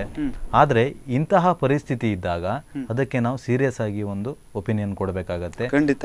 ಅಲ್ಲಿ ಯಾರು ಕೂಡ ಯೋಧರು ಇರ್ಬೋದು ಅಥವಾ ಪೌರ ಕಾರ್ಮಿಕರು ಇರ್ಬೋದು ಅಥವಾ ಅಗ್ನಿಶಾಮಕದವರು ಇರ್ಬೋದು, ಅವರೆಲ್ಲ ಜೊತೆ ಕೂಡ ಈ ಅಧಿಕಾರ ವರ್ಗ ಸಪೋರ್ಟ್ ಮಾಡಬೇಕಾಗತ್ತೆ. ಅವರೇ ಕೂಡ ಅಲ್ಲಿ ಹೋಗಿ ಮೋಜು ಮಸ್ತಿ ಥರ ಈ ಒಂದು ತೋರಿಸುವಾಗ ನಮಗೆ ಇಷ್ಟು ಈ ರಾಜಕೀಯ ಕರ್ನಾಟಕದಲ್ಲಿ ಹೊರಗೆಟ್ಟಿದೆಯಾ ಅಂತ ಅನಿಸ್ತಾ ಇದೆ. ಯಾಕೆಂತ ಹೇಳಿದ್ರೆ ಜನರು ಕೂಡ ತಮ್ಮ ಒಂದೊಂದು ಇಂಚಿಯೂ ಕೂಡ ತಮ್ಮ ಸಾಯುವಂಥ ಪರಿಸ್ಥಿತಿಯಲ್ಲಿ ಇದ್ದಾರೆ. ಆದರೆ ಎಲ್ಲೋ ಒಂದು ಕಡೆ ನಮ್ಗೆ ಏನಾಗ್ತಿದೆ ಅಂತ ಹೇಳಿದ್ರೆ, ಜವಾಬ್ದಾರಿ ಇರುವಂತಹ ಸರ್ಕಾರಗಳು, ನಮ್ಮನ್ನ ಆಳುವಂತಹ ಜನಪ್ರತಿನಿಧಿಗಳು, ಇವರೆಲ್ಲವೂ ಕೂಡ ಒಂದು ಮಟ್ಟದಲ್ಲಿ ಜವಾಬ್ದಾರಿಯ ಸ್ಥಾನದಲ್ಲಿ ಇದ್ರೂ ಕೂಡ ಏನಾಗುತ್ತೆ ಅಂದ್ರೆ ಕೆಲವೊಂದು ಸಾರಿ ಇದು ಕಾಮಿಡಿ ಪೀಸ್ಗಳಾಗ್ಬಿಡ್ತಾರೆ. ಈ ಒಂದು ಪರಿಸ್ಥಿತಿಯಲ್ಲಿ ಅದು ಆಗುವಂತ ಪ್ರಯತ್ನ ಆಗ್ಬಾರ್ದು ಇಲ್ಲಿ. ಯಾಕೆಂದ್ರೆ ನೇರವಾಗಿ ಏನು ಪರಿಹಾರ ಕಾಮಗಾರಿ ಮಾಡಬೇಕು ಅದನ್ನ ಮಾಡಿ ಮುಗಿಸ್ಬಿಡ್ಬೇಕು. ಜನರಿಗೆ ಫುಡ್ ಅಥವಾ ಬಟ್ಟೆಗಳ ಸಪ್ಲೈ ಏನ್ ಮಾಡಬೇಕು ಅದನ್ನ ಮುಂದೆ ನಿಂತು ಮಾಡಬೇಕು. ಅಟ್ಲೀಸ್ಟ್ ಅವ್ರು ಏನು ಮಾಡೋದು ಬೇಡ, ಬೇರೆ ಬೇರೆ ಜನರೇ ಸಂಗ್ರಹಿಸಿದಂತಹ ಎಲ್ಲಾ ವಸ್ತುಗಳನ್ನ ನೆರೆ ಪರಿಹಾರದ ಒಂದು ಕೇಂದ್ರ ಏನ್ ಮಾಡಿರ್ತಾರೆ ಅಲ್ಲಿ ನಿಂತ್ಕೊಂಡು ಇಷ್ಟಿಷ್ಟು ಪ್ರಾಡಕ್ಟ್ಗಳು ಈ ಗಂಜಿ ಕೇಂದ್ರಗಳಿಗೆ ಹೋಗ್ಬೇಕು ಅಂತ ನಿಂತು ಮಾಡಿದ್ರೆ ಸಾಕು. ನದಿಗಳು ಇಳುವುದು ಬೇಡ, ಅವರು ಒಂದು ವ್ಯವಸ್ಥೆಗಳನ್ನ ಸಮರ್ಪಕವಾಗಿ ಮಾಡಿದ್ರೆ ಸಾಕು. ದೋಣಿಯಲ್ಲಿ ಕೂತ್ಕೊಂಡು ಇಬ್ಬರು ತಳ್ಕೊಂಡು ಹೋಗುವಂಥದ್ದು ಇದೆಲ್ಲ ಮಾಡಿದ್ರೆ ರಾಜಕೀಯ ಸತ್ತು ಹೋಗಿದೆ ಅಂತ ನಾವು ಹೇಳ್ಬೇಕಾಗತ್ತೆ. ಖಂಡಿತ ಈ ವಿಚಾರವಾಗಿ ಕೂಡ ಸಾಕಷ್ಟು ಮಾತಾಡ್ಲಿಕ್ಕಿದೆ. ಅಧಿಕಾರಿ ವರ್ಗ, ಆಡಳಿತ ವರ್ಗ, ಇದೆಲ್ಲದ್ರ ಕುರಿತಾಗಿ ಒಂದು ವಿರಾಮದ ನಂತರ ಈಗಾಗಲೇ ಮಾತಾಡ್ತಾ ಇದ್ವಿ. ಒಂದು ಸರ್ಕಾರಗಳು, ಅದೇ ರೀತಿಯಲ್ಲಿ ಜಿಲ್ಲಾಧಿಕಾರಿಗಳಾಗಿರ್ಬೋದು ಅಥವಾ ಯಾವುದೋ ಒಂದು ಅಧಿಕಾರಿಗಳ ವರ್ಗ ಆಗಿರ್ಬೋದು, ಏನು ಕೆಲಸವನ್ನ ಮಾಡ್ತಾ ಇದೆ, ಮುಂದಿನ ಒಂದು ವರ್ಷದಲ್ಲೂ ಕೂಡ ಇಂಥ ಒಂದು ಮಹಾಮಳೆ ಬರಬಾರ್ದು, ಜಲಕಂಟಕದಿಂದ ಜನರು ಸಂತ್ರಸ್ತರಾಗಬಾರ್ದು ಅನ್ನುವಂಥ ಒಂದು ನಿಟ್ಟಿನಲ್ಲಿ ಈಗಾಗಲೇ ಏನು ವರದಿಗಳನ್ನು ಸಲ್ಲಿಸ್ತಾ ಇದೆ, ಯಾವ ರೀತಿಯಲ್ಲಿ ಸಂಶೋಧನೆಗಳಾಗ್ತಾ ಇದೆ, ಎಲ್ಲೂ ಕೂಡ ಸರಿಯಾದ ರೀತಿಯಲ್ಲಿ ಸಂಶೋಧನೆಗಳು ಕೂಡ ಆಗ್ತಾ ಇಲ್ಲ, ವರದಿಗಳು ಕೂಡ ಆಗ್ತಾ ಇಲ್ಲ ಅನ್ನುವಂಥ ಒಂದು ವಿಚಾರವಾಗಿ ಕೂಡ ಇನ್ನಷ್ಟು ಸಾಕಷ್ಟು ಮಾತಾಡಲಿಕ್ಕಿದೆ. ಅದಕ್ಕೂ ಮುನ್ನ ಚಿಕ್ಕದೊಂದು ವಿರಾಮ.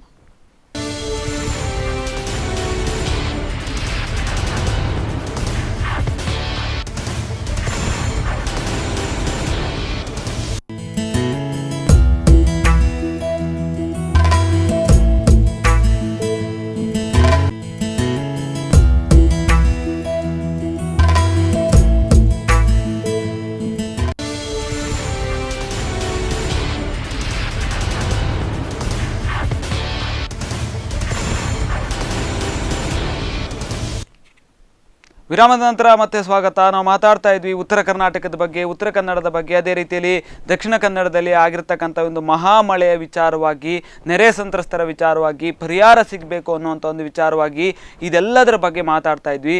ಆದರೆ ಇದೇ ರೀತಿಯಾದಂಥ ಒಂದು ಸಮಸ್ಯೆ ಮುಂದಿನ ವರ್ಷಗಳಲ್ಲಿ ಆಗಬಾರ್ದು, ತಡಿಬೇಕು. ಆ ಒಂದು ವಿಚಾರಗಳಲ್ಲಿ ಸರ್ಕಾರ ಏನು ಗಮನವನ್ನು ಹರಿಸ್ತಾ ಇದೆ, ವಿಜ್ಞಾನಿಗಳನ್ನು ತಂಡವನ್ನು ಕಳಿಸಿ ಒಂದು ರೀತಿಯಲ್ಲಿ ಸಂಶೋಧನೆಗಳಾಗಬೇಕು. ಯಾರು ಕಾರಣ ಇಂಥ ಒಂದು ಸಮಸ್ಯೆಗೆ, ಈ ರೀತಿಯಲ್ಲಿ ಹವಾಮಾನ ವೈಪರೀತ್ಯ ಆಗೋದಕ್ಕೆ ಯಾರು ಕಾರಣ, ಈ ರೀತಿ ಗುಡ್ಡ ಕುಸಿತ ಆಗೋದಕ್ಕೆ ಯಾರು ಕಾರಣ, ಈ ರೀತಿ ಪ್ರವಾಹ ಆಗೋದಕ್ಕೆ ಏನು ಕಾರಣ, ಅದೆಲ್ಲದಕ್ಕೂ ಮುಖ್ಯವಾದಂಥ ಒಂದು ಕಾರಣ ಮಾನವನ ಹಸ್ತಕ್ಷೇಪ ಪರಿಸರದ ವಿಚಾರದಲ್ಲಿ ಜಾಸ್ತಿ ಆಗ್ತಾ ಇರೋದು ಅನ್ನುವಂಥ ಒಂದು ನಿಟ್ಟಿನಲ್ಲಿ ಸಂಶೋಧನೆಗಳು ಬಂದರೂ ಕೂಡ ಅದನ್ನು ತಡಿಬೇಕು ಅಂತಂದರೆ ಏನು ಮಾಡಬೇಕು? ಇದ್ರ ಕುರಿತಾಗಿ ಮಾತಾಡ್ತಾ ಹೋಗ್ತೇನೆ. ಒಂದು ಕರೆ ಇದೆ. ಹಲೋ ಹಲೋ ಹಲೋ ಸರ್, ನಮಸ್ತೆ ಸರ್. ಎಲ್ಲಿಂದ ಕರೆ ಮಾಡ್ತಾ ಇದ್ದೀರಿ? ನಿಮ್ಮ ಹೆಸರು? ನಾನು ಉಡುಪಿಯಿಂದ ಶಶಿಧರ್ ಅಂತೇಳಿ. ಎಸ್, ಹೇಳಿ ಸರ್. ನಾವು ಮಾತಾಡ್ತಾ ಇದ್ವಿ ಒಂದು ನೆರೆ ಪರಿಹಾರವನ್ನು ಕೊಡಬೇಕು ಸರ್ಕಾರ ಆದಷ್ಟು ಬೇಗ ಅನ್ನುವಂಥ ಒಂದು ವಿಚಾರವಾಗಿ. ಅದೇ ರೀತಿಯಲ್ಲಿ ಮುಂದಿನ ಒಂದು ವರ್ಷಗಳಲ್ಲಿ ಈ ರೀತಿಯಾದಂಥ ಒಂದು ಸಮಸ್ಯೆಗಳು ಆಗಬಾರ್ದು, ಕರ್ನಾಟಕದಲ್ಲಿ ಆಗಿರ್ಬೋದು ಅಥವಾ ಭಾರತದಲ್ಲಿ ಆಗಬಾರ್ದು ಎಲ್ಲೂ ಕಡೆ ಅಂತ. ಹೌದು, ಈ ಒಂದು ನೆರೆ ಕರ್ನಾಟಕದಲ್ಲಿ ಬರುವುದು ಈ ಸಲ ಏನು ಹೊಸ್ತೇನಲ್ಲ. ಖಂಡಿತ. ಈ ಹಿಂದೆ ಕೂಡ ಯಡಿಯೂರಪ್ಪನವರು ಮುಖ್ಯಮಂತ್ರಿ ಆಗಿದ್ದ ಟೈಮ್ ನಲ್ಲಿ ಬಹಳಷ್ಟು ನೆರೆ ಬಂದಿತ್ತು. ಆಗ ಕೇವಲ 2 ಜಿಲ್ಲೆಯಲ್ಲಿ ನೆರೆ ಬಂದಾಗ ಕೂಡ ನಮ್ಮ ಕೇಂದ್ರದಿಂದ ಪ್ರಧಾನಿ ಮನಮೋಹನ್ ಸಿಂಗ್ನವರು ಬಂದು ಎಲ್ಲ ಅವರು ವೀಕ್ಷಣೆ ಮಾಡಿ 1,600 ಕೋಟಿ ರೂಪಾಯಿಯನ್ನ ತಕ್ಷಣ ಬಿಡುಗಡೆ ಮಾಡಿದ್ರು. ಆದ್ರೆ ನಮ್ಮ ಈ ಸಲದ ಪ್ರಧಾನಿ ಅವರಿಗೆ ನಮ್ಮನ್ನು ಇಲ್ಲಿಯ ಒಂದು ನೆರೆ ಪರಿಹಾರವನ್ನು ಕರ್ನಾಟಕದವರನ್ನು ನೋಡ್ಲಿಕ್ಕೆ ಬರ್ಲಿಕ್ಕೆ ಟೈಮ್ ಇಲ್ಲ, ಅಥವಾ ರೈತರ ಸಾಲ ಮನ್ನಾ ಮಾಡ್ಲಿಕ್ಕೆ ಹಣ ಇಲ್ಲ. ಅವರು ರಷ್ಯಾಕ್ಕೆ ಎಷ್ಟೋ 7,000 ಕೋಟಿ ಕೊಡ್ತೇನೆ ಅಂತ ಹೇಳಿ ಮೊನ್ನೆ ಡಿಕ್ಲೇರ್ ಮಾಡ್ತಾ ಇದ್ದಾರೆ. ಇದನ್ನ ಜನಗಳು, ಕರ್ನಾಟಕದ ಜನರು ಖಂಡಿತವಾಗಿಯೂ ನಿಮ್ಮ ಮಾಧ್ಯಮ ಮುಖಾಂತರ ಗಮನಿಸ್ತಾ ಇದ್ದಾರೆ. ಈಗ ಹೋಮ್ ಮಿನಿಸ್ಟರ್ ಆದ ಶಾ ಅವರು ಬಂದು 1 ರೌಂಡ್ ಹಾಕಿ ನೋಡಿಕೊಂಡು ಹೋದ್ರು ಕೂಡ ಅವರಿಗೆ 1 ರೂಪಾಯಿ ಬಿಡುಗಡೆ ಮಾಡುವಂತ ಕರ್ನಾಟಕದ ಜನರ ಮೇಲೆ ಕನಿಕರ ಬರ್ತಾ ಇಲ್ಲ. ಜನಗಳಿಗೆ ಅಚ್ಚೇ ದಿನ ಸತ್ತವೆ ಅಂತೇಳಿ ನೀವು ಘೋಷಣೆ ಮಾಡಿ ಇವರು ಅಧಿಕಾರಕ್ಕೆ ಏರಿದಂತ ಇವರು ಅದು ಯಾವುದೇ ಪಕ್ಷ ಇರಲಿ, ಹ್ಮ್ ಜನಗಳ ಕಷ್ಟಕ್ಕೆ ಅವರು ಅಕ್ಕಿದ್ದನ್ನು ತರುವುದು ಬಿಡ್ಲಿ. ಜನಗಳು ಪ್ರಕೃತಿ ವಿಕೋಪಕ್ಕೆ ಒಳಗಾಗಿ ಅವರು ಸಂಕಷ್ಟದಲ್ಲಿರುವಾಗ ₹1 ಬಿಡುಗಡೆ ಮಾಡಿದವರು ಹ್ಮ್ ಬಹುಶಃ ಇಂಥ ಒಂದು ಪರಿಸ್ಥಿತಿ ಸ್ವತಂತ್ರ ಬಂದ ನಂತರ ನಮ್ಮ ಜನಗಳು ಖಂಡಿತ ಕರ್ನಾಟಕವನ್ನು ಇಂಥ ಪರಿಸ್ಥಿತಿ ಇಂಥ ಕಷ್ಟಕ್ಕೆ ಸಿಲುಕಿದ್ದು ಇಲ್ಲ. ಇಂಥ ಒಂದು ನಿರ್ಲಕ್ಷ್ಯಕ್ಕೆ ಒಳಗಾದ್ದು ಕೂಡ ಇಲ್ಲ, ಅಧಿಕಾರಿಗಳಿಂದಲಾಗ್ಲಿ ಅಥವಾ ನಮ್ಮ ಜನಪ್ರತಿನಿಧಿಗಳಿಂದಲಾಗ್ಲಿ. ಹ್ಮ್ ಹ್ಮ್ ಹ್ಮ್ ಬಹುಶಃ ನಮಗೆ ಈ ಒಂದು ಮಳೆ ಯಾಕೆ ಎಲ್ಲಾ ಜಿಲ್ಲೆಗಳಲ್ಲಿ ಬರ್ತವೆ, ಎಲ್ಲಾ ರಾಜ್ಯಗಳಲ್ಲಿ ಬರ್ತವೆ, ಆದ್ರೆ ಕರ್ನಾಟಕದ ಮಟ್ಟಿಗೆ ಇವತ್ತು ₹10,000 ಬಿಡುಗಡೆ ಮಾಡ್ಲಿಕ್ಕೆ ಸಿಎಂ ಆರ್ಡರ್ ಕೊಡ್ಬೇಕಾಗಿಲ್ಲ. ಅದು ನ್ಯಾಚುರಲ್ ಕೆಲಾಮಿಟಿ ಖಾತೆಯಲ್ಲಿ ಆ ಜಿಲ್ಲಾಧಿಕಾರಿಗೆ ರೈಟ್ಸ್ ಉಂಟು, ಪವರ್ ಉಂಟು ಅದು ಬಿಡುಗಡೆ ಮಾಡಿ ಕೊಡ್ಲಿಕ್ಕೆ. ಅವರ ಖಾತೆಗೆ ಅವರ ಒಂದು ಪ್ರಕೃತಿ ತುರ್ತು ಚಿಕಿತ್ಸೆ ಇದಕ್ಕೆ ಪ್ರಕೃತಿ ವಿಕೋಪಕ್ಕೆ ಅಂತೇಳಿ ಎಲ್ಲಾ ಜಿಲ್ಲಾಧಿಕಾರಿಗಳಲ್ಲಿ ಖಾತೆ ಸಪರೇಟ್ ಖಾತೆ ಉಂಟು ಜಿಲ್ಲಾಧಿಕಾರಿ ಕಚೇರಿಗಳಲ್ಲಿ. ಅದಕ್ಕೆ ಇಷ್ಟು ಅನುದಾನ ಅಂತೇಳಿ ಸರ್ಕಾರ ಇಟ್ಲದೆ ಅದನ್ನು ಇಮಿಡಿಯೇಟ್ ಆಗಿ ಕೊಡುವಂತ ವ್ಯವಸ್ಥೆಯನ್ನ ಜಿಲ್ಲಾಧಿಕಾರಿಗಳೇ ಪವರ್ ಅಲ್ಲಿ ಕೊಟ್ಟಿರ್ತಾರೆ. ಅದಕ್ಕೆ ಸಿಎಂ ಆರ್ಡರ್ ಮೇಲೆ ₹10,000. ಅದೇ ಇವತ್ತು ಸಿಎಂ ಆರ್ಡರ್ ಮಾಡಿದ್ರು ಕೂಡ ₹10,000 ಕೂಡ ಇವತ್ತಿನವರೆಗೂ ಸಂತ್ರಸ್ತರಿಗೆ ಮುಟ್ಲಿಲ್ಲ. ಖಂಡಿತ ಖಂಡಿತ ಸರ್. ಸಂಘ ಸಂಸ್ಥೆಗಳು ಕೊಡುವುದು ಬಿಡ್ಲಿ, ಅವರು ಪಾಪ ಒಂದು ಮೊರಾಲಿಟಿ ಅವರೊಂದು ಕೊಡ್ತಾರೆ, ಒಂದು ಹೆಲ್ಪ್. ಆದ್ರೆ ಸರ್ಕಾರ ಇದ್ದು ಸರ್ಕಾರ ನಮ್ಮ ತೆರಿಗೆ ಹಣ ಅಲ್ಲಿ ನಮ್ಮಲ್ಲಿ ಇದ್ದು ಅದನ್ನು ಏನ್ ಮಾಡ್ತಾ ಇರ್ತದೆ? ಖಂಡಿತ ನಾವು ಪ್ರಶ್ನೆ ಮಾಡ್ತಾ ಇರೋದು ಅದೇ, ನಮಗೆ ಬೇಕಾಗಿರ್ತಕ್ಕಂಥದ್ದು ಈಗ ಪರಿಹಾರ ಅಂತಂದ್ರೆ ಸಂತ್ರಸ್ತರಿಗೆ ಬೇಕಾಗಿರ್ತಕ್ಕಂಥದ್ದು ಈಗ ಪರಿಹಾರ, ಅದನ್ನ ಕೊಡುವಂತ ಒಂದು ನಿಟ್ಟಿನಲ್ಲಿ ಸಾಕಷ್ಟು ಶ್ರಮವನ್ನು ವಹಿಸಲೇಬೇಕು. ಸರ್ಕಾರಗಳು ಸಾಂತ್ವನವನ್ನು ಹೇಳೋದ್ರ ಜೊತೆಗೆ ಪರಿಹಾರವನ್ನು ಕೊಡಲೇಬೇಕು ಅಂತ. ಎಷ್ಟು ಧನ್ಯವಾದಗಳು ಸರ್ ನಿಮ್ಮ ಒಂದು ಅಭಿಪ್ರಾಯಕ್ಕೆ. Okay, thank you. ಅವರು ಕೂಡ ಸಾಕಷ್ಟು ವಿಚಾರಗಳನ್ನ ಹೇಳಿದ್ರು. ಹಿಂದಿನ ಬಾರಿಯ ಸರ್ಕಾರ ಇತ್ತು ಕೊಟ್ಟರು, ಈ ಬಾರಿಯ ಸರ್ಕಾರ ಕೊಡಲಿಲ್ಲ ಅಂತ ಹೇಳಿದ್ರು. ಆದರೆ ಯಾವುದೇ ಪಕ್ಷದ ಯಾವುದೇ ಸರ್ಕಾರ ಇದ್ರೂ ಕೂಡ ನಾನು ಅದ್ರ ಬಗ್ಗೆ ಮಾತಾಡ್ತಾ ಇಲ್ಲ. ಆದರೆ ಪಕ್ಷಗಳು ಒಂದು ಸರ್ಕಾರದ ಒಂದು ಆಡಳಿತ ನಡೀತಾ ಇರಬೇಕಿದ್ರೆ ಆದಷ್ಟು ಬೇಗ ಪರಿಹಾರವನ್ನು ಕೊಡುವಂಥ ಒಂದು ಪ್ರಯತ್ನವನ್ನು, ಸಾಂತ್ವನವನ್ನು ಹೇಳುವಂಥ ಒಂದು ಪ್ರಯತ್ನವನ್ನು ಮಾಡಲೇಬೇಕು ಅಂತ. ಒಂದು ಕರೆ ಇದೆ ಸರ್. ಹಲೋ ಹಲೋ ಸರ್, ನಮಸ್ತೆ. ಸರ್ ನಮಸ್ತೆ ಸರ್, ಎಲ್ಲಿಂದ ಕರೆ ಮಾಡ್ತಾ ಇದ್ದೀರಿ? ನಿಮ್ಮ ಹೆಸರು? ಪುತ್ತೂರಿಂದ ನಿತ್ಯಾನಂದ ಅಂತ ಹೇಳಿ. ಎಸ್ ಹೇಳಿ ಸರ್. ನಾವು ಈ ಒಂದು ಪ್ರಥಮವಾಗಿ ನಾನು ಧನ್ಯವಾದ ಕೊಡ್ತಾ ಇದ್ದೇನೆ. Yes thank you sir. ಈಗ ಕೆ ಸಂತೋಷ್ ಶೆಟ್ಟಿ ಮೊಳವಳ್ಳಿ ಅವರು ತುಂಬಾ ಮಾತಾಡಿದ್ರೆ ಬಹಳ ಖುಷಿ ಆಯ್ತು. ಯಾಕಂದ್ರೆ ನಾನು ಈಗ ಒಂದು ವಿದಿನ್ 10 minutes ಹತ್ರ ನಾನು ದೀಪಕ್ ಶೆಟ್ಟಿಗಾರ್ ನಮ್ಮ ಕುಡ್ಲಜನಲ್ಲಿ ಅವರು ಕೂಡ ಒಂದು ಮಾತಾಡಿದ್ರೆ ಏನಂತ ಹೇಳಿದ್ರೆ, ಈ ಸಂದರ್ಭದಲ್ಲಿ ಎಲ್ಲರೂ ಸೇರ್ಕೊಂಡಲ್ಲಿ ರಾಜಕೀಯ ಯಾವುದು ಮಾಡಬಾರ್ದು. ಪಾಪ ಬಡವರ ಒಂದು ಅವಸ್ಥೆ ನೋಡಿದ್ರೆ ಖಂಡಿತ ಸರ್ ಕಣ್ಣಲ್ಲಿ ನೀರು ಬರ್ತದೆ. ದುಃಖ ಬರುತ್ತೆ. ಅವರ ಮಕ್ಕಳನ್ನು ಕರ್ಕೊಂಡು ಹೋಗುದು, ಅವರೆಲ್ಲ ಕಷ್ಟ ಬರುದು, ಅನ್ನಕ್ಕೆ ಇಲ್ಲದೆ, ಊಟಕ್ಕೆ ಇಲ್ಲದೆ, ಮನೆ ಇಲ್ಲದೆ, ಮಠ ಇಲ್ಲದೆ ಎಲ್ಲ ಕರ್ಕೊಂಡಿದ್ದಾರೆ. ಈ ಸಂದರ್ಭದಲ್ಲಿ ಎಲ್ಲಾ ರಾಜಕೀಯ ಪಕ್ಷಗಳು ಒಗ್ಗಟ್ಟಾಗಿ ಸೇರಿ ನಾವು ಈ ನೆರೆ ಸಂತ್ರಸ್ತರಿಗೆ ನಾವು ಪರಿಹಾರ ಕೊಡುವುದು ಒಳ್ಳೇದು ಅಂತ ನನ್ನ ಅನಿಸಿಕೆ ಸರ್. ಖಂಡಿತ ಪಕ್ಷಾತೀತವಾಗಿ ಕೆಲಸಗಳು ಆಗ್ಬೇಕು ಅಂತ. ಹೌದು ಸರ್. ಎಸ್ ಧನ್ಯವಾದಗಳು ಸರ್ ನಿಮ್ಮ ಒಂದು ಅಭಿಪ್ರಾಯ. ಓಕೆ. ಎಸ್ ಅವರು ಕೂಡ ಸಾಕಷ್ಟು ಹೇಳಿದ್ರು, ಪಕ್ಷಾತೀತವಾಗಿ ಕೆಲಸಗಳಾಗಬೇಕು, ಯಾವುದೇ ಪಕ್ಷದ ಯಾವುದೇ ನಾಯಕರಾಗಿರ್ಲಿ ಆ ಸಂದರ್ಭದಲ್ಲೂ ಕೂಡ ರಾಜಕೀಯವನ್ನ ಮಾಡಬಾರ್ದು ಅನ್ನುವಂಥ ಒಂದು ಪ್ರಶ್ನೆ, ಎನ್ನುವಂಥ ಒಂದು ಅಭಿಪ್ರಾಯ. ಅವ್ರು ಹೇಳ್ತಿರೋದನ್ನ 100% ಕರೆಕ್ಟ್. ಯಾಕೆಂತ ಹೇಳಿದ್ರೆ ನಾನು ಆವಾಗಲೇ ಹೇಳಿದೆ, ಅದನ್ನು ಕೂಡ ಅವರು ಮೆನ್ಷನ್ ಮಾಡಿದರು. ಬಟ್ ಏನಂತ ಹೇಳಿದರೆ, ತುರ್ತು ಪರಿಸ್ಥಿತಿ ಇದ್ದಾಗ ಎಮರ್ಜೆನ್ಸಿಯಾಗಿ ನಮ್ಮ ಪಬ್ಲಿಕ್ಕಿಗೆ ಯಾವ್ದು ಕೊಡಬೇಕು, ಆಹಾರವನ್ನು ಆವಾಗಲೇ ಹೇಳಿದೆ 2 ಸಾರಿ, ಆಹಾರ ಬಟ್ಟೆ ಏನು ಕೊಡಬೇಕು ಅದನ್ನು ಕೊಡಬೇಕಾಗತ್ತೆ. ಪರಿಹಾರ ಅಂತ ಹೇಳಿದ್ರೆ ಪೂರ್ತಿಯಾಗಿ ಹಣವನ್ನು ಕೊಟ್ಟರು ಕೂಡ ಪರಿಹಾರ ಆಗಲ್ಲ. ಖಂಡಿತ ಖಂಡಿತ ದಿನಬಳಕೆ ವಸ್ತುಗಳು, ಮೂಲಭೂತ ಸೌಕರ್ಯಗಳು ಇದನ್ನೆಲ್ಲವನ್ನು ಕೂಡ ಹಂತ ಹಂತವಾಗಿ ಆದರೂ ಕೊಡುವಂತ ಪ್ರಯತ್ನ ಮಾಡಬೇಕು. ಎಂಟೈರ್ ಗ್ರಾಮ ಮುಳುಗಡೆಯಾದಾಗ ಎಷ್ಟು ಮನೆಗಳಲ್ಲಿದೆ ಆಲ್ಮೋಸ್ಟ್ ಅಲ್ಲಿನ ಒಂದು ಪಂಚಾಯತ್ PDOಗೆ ಗೊತ್ತಿರುತ್ತೆ, ಅಟ್ಲೀಸ್ಟ್ ಗೊತ್ತಿರುತ್ತೆ. ಆ ಭಾಗಗಳಿಗೆ ಸರ್ವೆ ಕಾರ್ಯ ಮಾಡುವಾಗ ಅವ್ರಿಗೆ ಗೊತ್ತಿರುತ್ತೆ ಆಲ್ಮೋಸ್ಟ್ ಇಂತಿಷ್ಟ ಮನೆಗಳಿದೆ, ಯಾವುದು ಅಪಾಯದ ಅಂಚಿನಲ್ಲಿದೆ, ಅಲ್ಲಿಗೆ ನೀರು ನುಗ್ಗುವಂಥ ಸಾಧ್ಯತೆಗಳು ಯಾವುದಿದೆ, ಅವರೆಲ್ಲ ಕೂಡ ಸಮೀಕ್ಷೆ ಮಾಡಿ ಅಲ್ಲಿನ ಜನರನ್ನ ಗಂಜಿ ಕೇಂದ್ರಕ್ಕೆ ಫಸ್ಟ್ ರವಾನೆ ಮಾಡಬೇಕು. ಅಗತ್ಯವಾದ ವಸ್ತುಗಳನ್ನು ತೆಗೆದುಕೊಂಡು ಗಂಜಿ ಕೇಂದ್ರಕ್ಕೆ ಇಮಿಡಿಯೇಟ್ಲಿ ಅಲ್ಲಿಂದ ಟ್ರಾನ್ಸ್ಫರ್ ಮಾಡಬೇಕು. ಆ ನಂತರದ ಕಾರ್ಯ ಫುಡ್ ಸಪ್ಲೈ ಮಾಡುವಂಥದ್ದು ಮತ್ತು ದಿನನಿತ್ಯ ವಸ್ತುಗಳನ್ನು ಬಳಸ್ಕೊಳ್ಳಿಕ್ಕೆ ಪ್ರಯತ್ನ, ಇವೆಲ್ಲವನ್ನ ಮಾಡಬೇಕಾಗತ್ತೆ. ಪಕ್ಷಾತೀತವಾಗಿ ಮಾಡಬಾರ್ದು. ಯಾಕೆಂದರೆ ಪಕ್ಷ ಅಥವಾ ಭೇದ ಭಾವ ಮಾಡ್ತಾ ಹೋದಾಗ ಏನಾಗತ್ತೆ ಅಂತ ಹೇಳಿದ್ರೆ, ಮಾನವನ ಕುಲಕ್ಕೆ ಅಂದರೆ ನಮ್ಮ ಮನುಷ್ಯತ್ವ ಕುಲಕ್ಕೆ ನಾವು ಅವಮಾನ ಮಾಡ್ಕೊಂಡಾಗೆ. ಖಂಡಿತ. ಯಾಕಂತ ಹೇಳಿದ್ರೆ, ಒಂದು ಸಾಂಸಾರಿಕವಾಗಿ ಅಥವಾ ಒಂದು ಸಂಸಾರ ಬೀದಿಗೆ ಬಂದಾಗ ಅಥವಾ ಸಂಸಾರ ಒಂದು ನೆರೆಯಲ್ಲಿ ಅಥವಾ ನೀರಿನಲ್ಲಿ ಕೊಚ್ಚಿ ಹೋದಾಗ ನಾವು ಪಶ್ಚಾತ್ತಾಪ ಪಡ್ತೀವಿ, 1 ನಿಮಿಷದ ವಿಡಿಯೋ ನೋಡ್ತೀವಿ, ಸುಮ್ಮನೆ ಇರ್ತೀವಿ. ಆದರೆ ಆ ಕುಟುಂಬ ನಂಬಿಕೊಂಡು ಬಂದಂತಹ ಮನೆಗಳಿರ್ಬೋದು, ಅಥವಾ ಕುಟುಂಬ ನಂಬಿಕೊಂಡು ಬಂದಂತಹ ಊರಿನ ಇತಿಹಾಸಗಳಿರ್ಬೋದು, ಅಥವಾ ಕುಟುಂಬಗಳು ನಂಬಿಕೊಂಡು ಬಂದಂತಹ ಆ ಮನೆಯ ಹಿಂದಿನ ಸಂಸ್ಕೃತಿಗಳಿರ್ಬೋದು, ಇವೆಲ್ಲವೂ ಕೂಡ ನೀರಿನಲ್ಲಿ ಕೊಚ್ಚಿ ಹೋಗ್ತದೆ. ಒಂದು ಮನೆ ಹೋದ್ರಿಂದ ಆ ಮನೆಯ ಇಷ್ಟು ಸಂಸ್ಕೃತಿಗಳು ಕೂಡ ಕೊಚ್ಚಿ ಹೋಗ್ತದೆ. ಅವ್ರು ಎಷ್ಟೋ ಜನರಿಗೆ ಉಪಕಾರವನ್ನು ಮಾಡಿರ್ಬೋದು, ಅಥವಾ ದೇವರು ಕೂಡ ಈ ರೀತಿ ಒಂದು ಶಿಕ್ಷೆ ಕೊಟ್ಟಿರುವಂತ ನಲಗ್ತಾರೆ. ಎಲ್ಲವೂ ಕೂಡ ನಾವು ಯೋಚನೆ ಮಾಡಬೇಕಾಗುತ್ತೆ. ಬರೀ ಸರ್ಕಾರವನ್ನು ದೂರುವುದರಿಂದಾಗಲಿ ನಮ್ಮೊಳಗೆ ನಾವು ಸಹಾಯ ಮಾಡುವಂಥ ಎಷ್ಟೋ ಸಂಘ ಸಂಸ್ಥೆಗಳು ನೆರೆ ಪರಿಹಾರ ನಿಧಿ ಅಂತೇಳಿ ಕಲೆಕ್ಷನ್ ಮಾಡಿದ್ದೇವೆ. CM ಫಂಡ್ಗಳಿಗೂ ಕೂಡ ರವಾನೆ ಮಾಡಿದ್ದಾರೆ. ಕೆಲವು ಕೂಡ ಮಾಧ್ಯಮ ಸಂಸ್ಥೆಗಳು ಕೂಡ ಹೋಗಿ ಕಲೆಕ್ಷನ್ ಮಾಡಿಬಿಟ್ಟು ರವಾನೆ ಮಾಡಿದ್ದಾರೆ. ಆದರೆ ಸರ್ಕಾರ ಮಧ್ಯಪ್ರವೇಶಿಸಿ ಜನರ ಜೊತೆಗೆ ಬೆರಿಬೇಕು.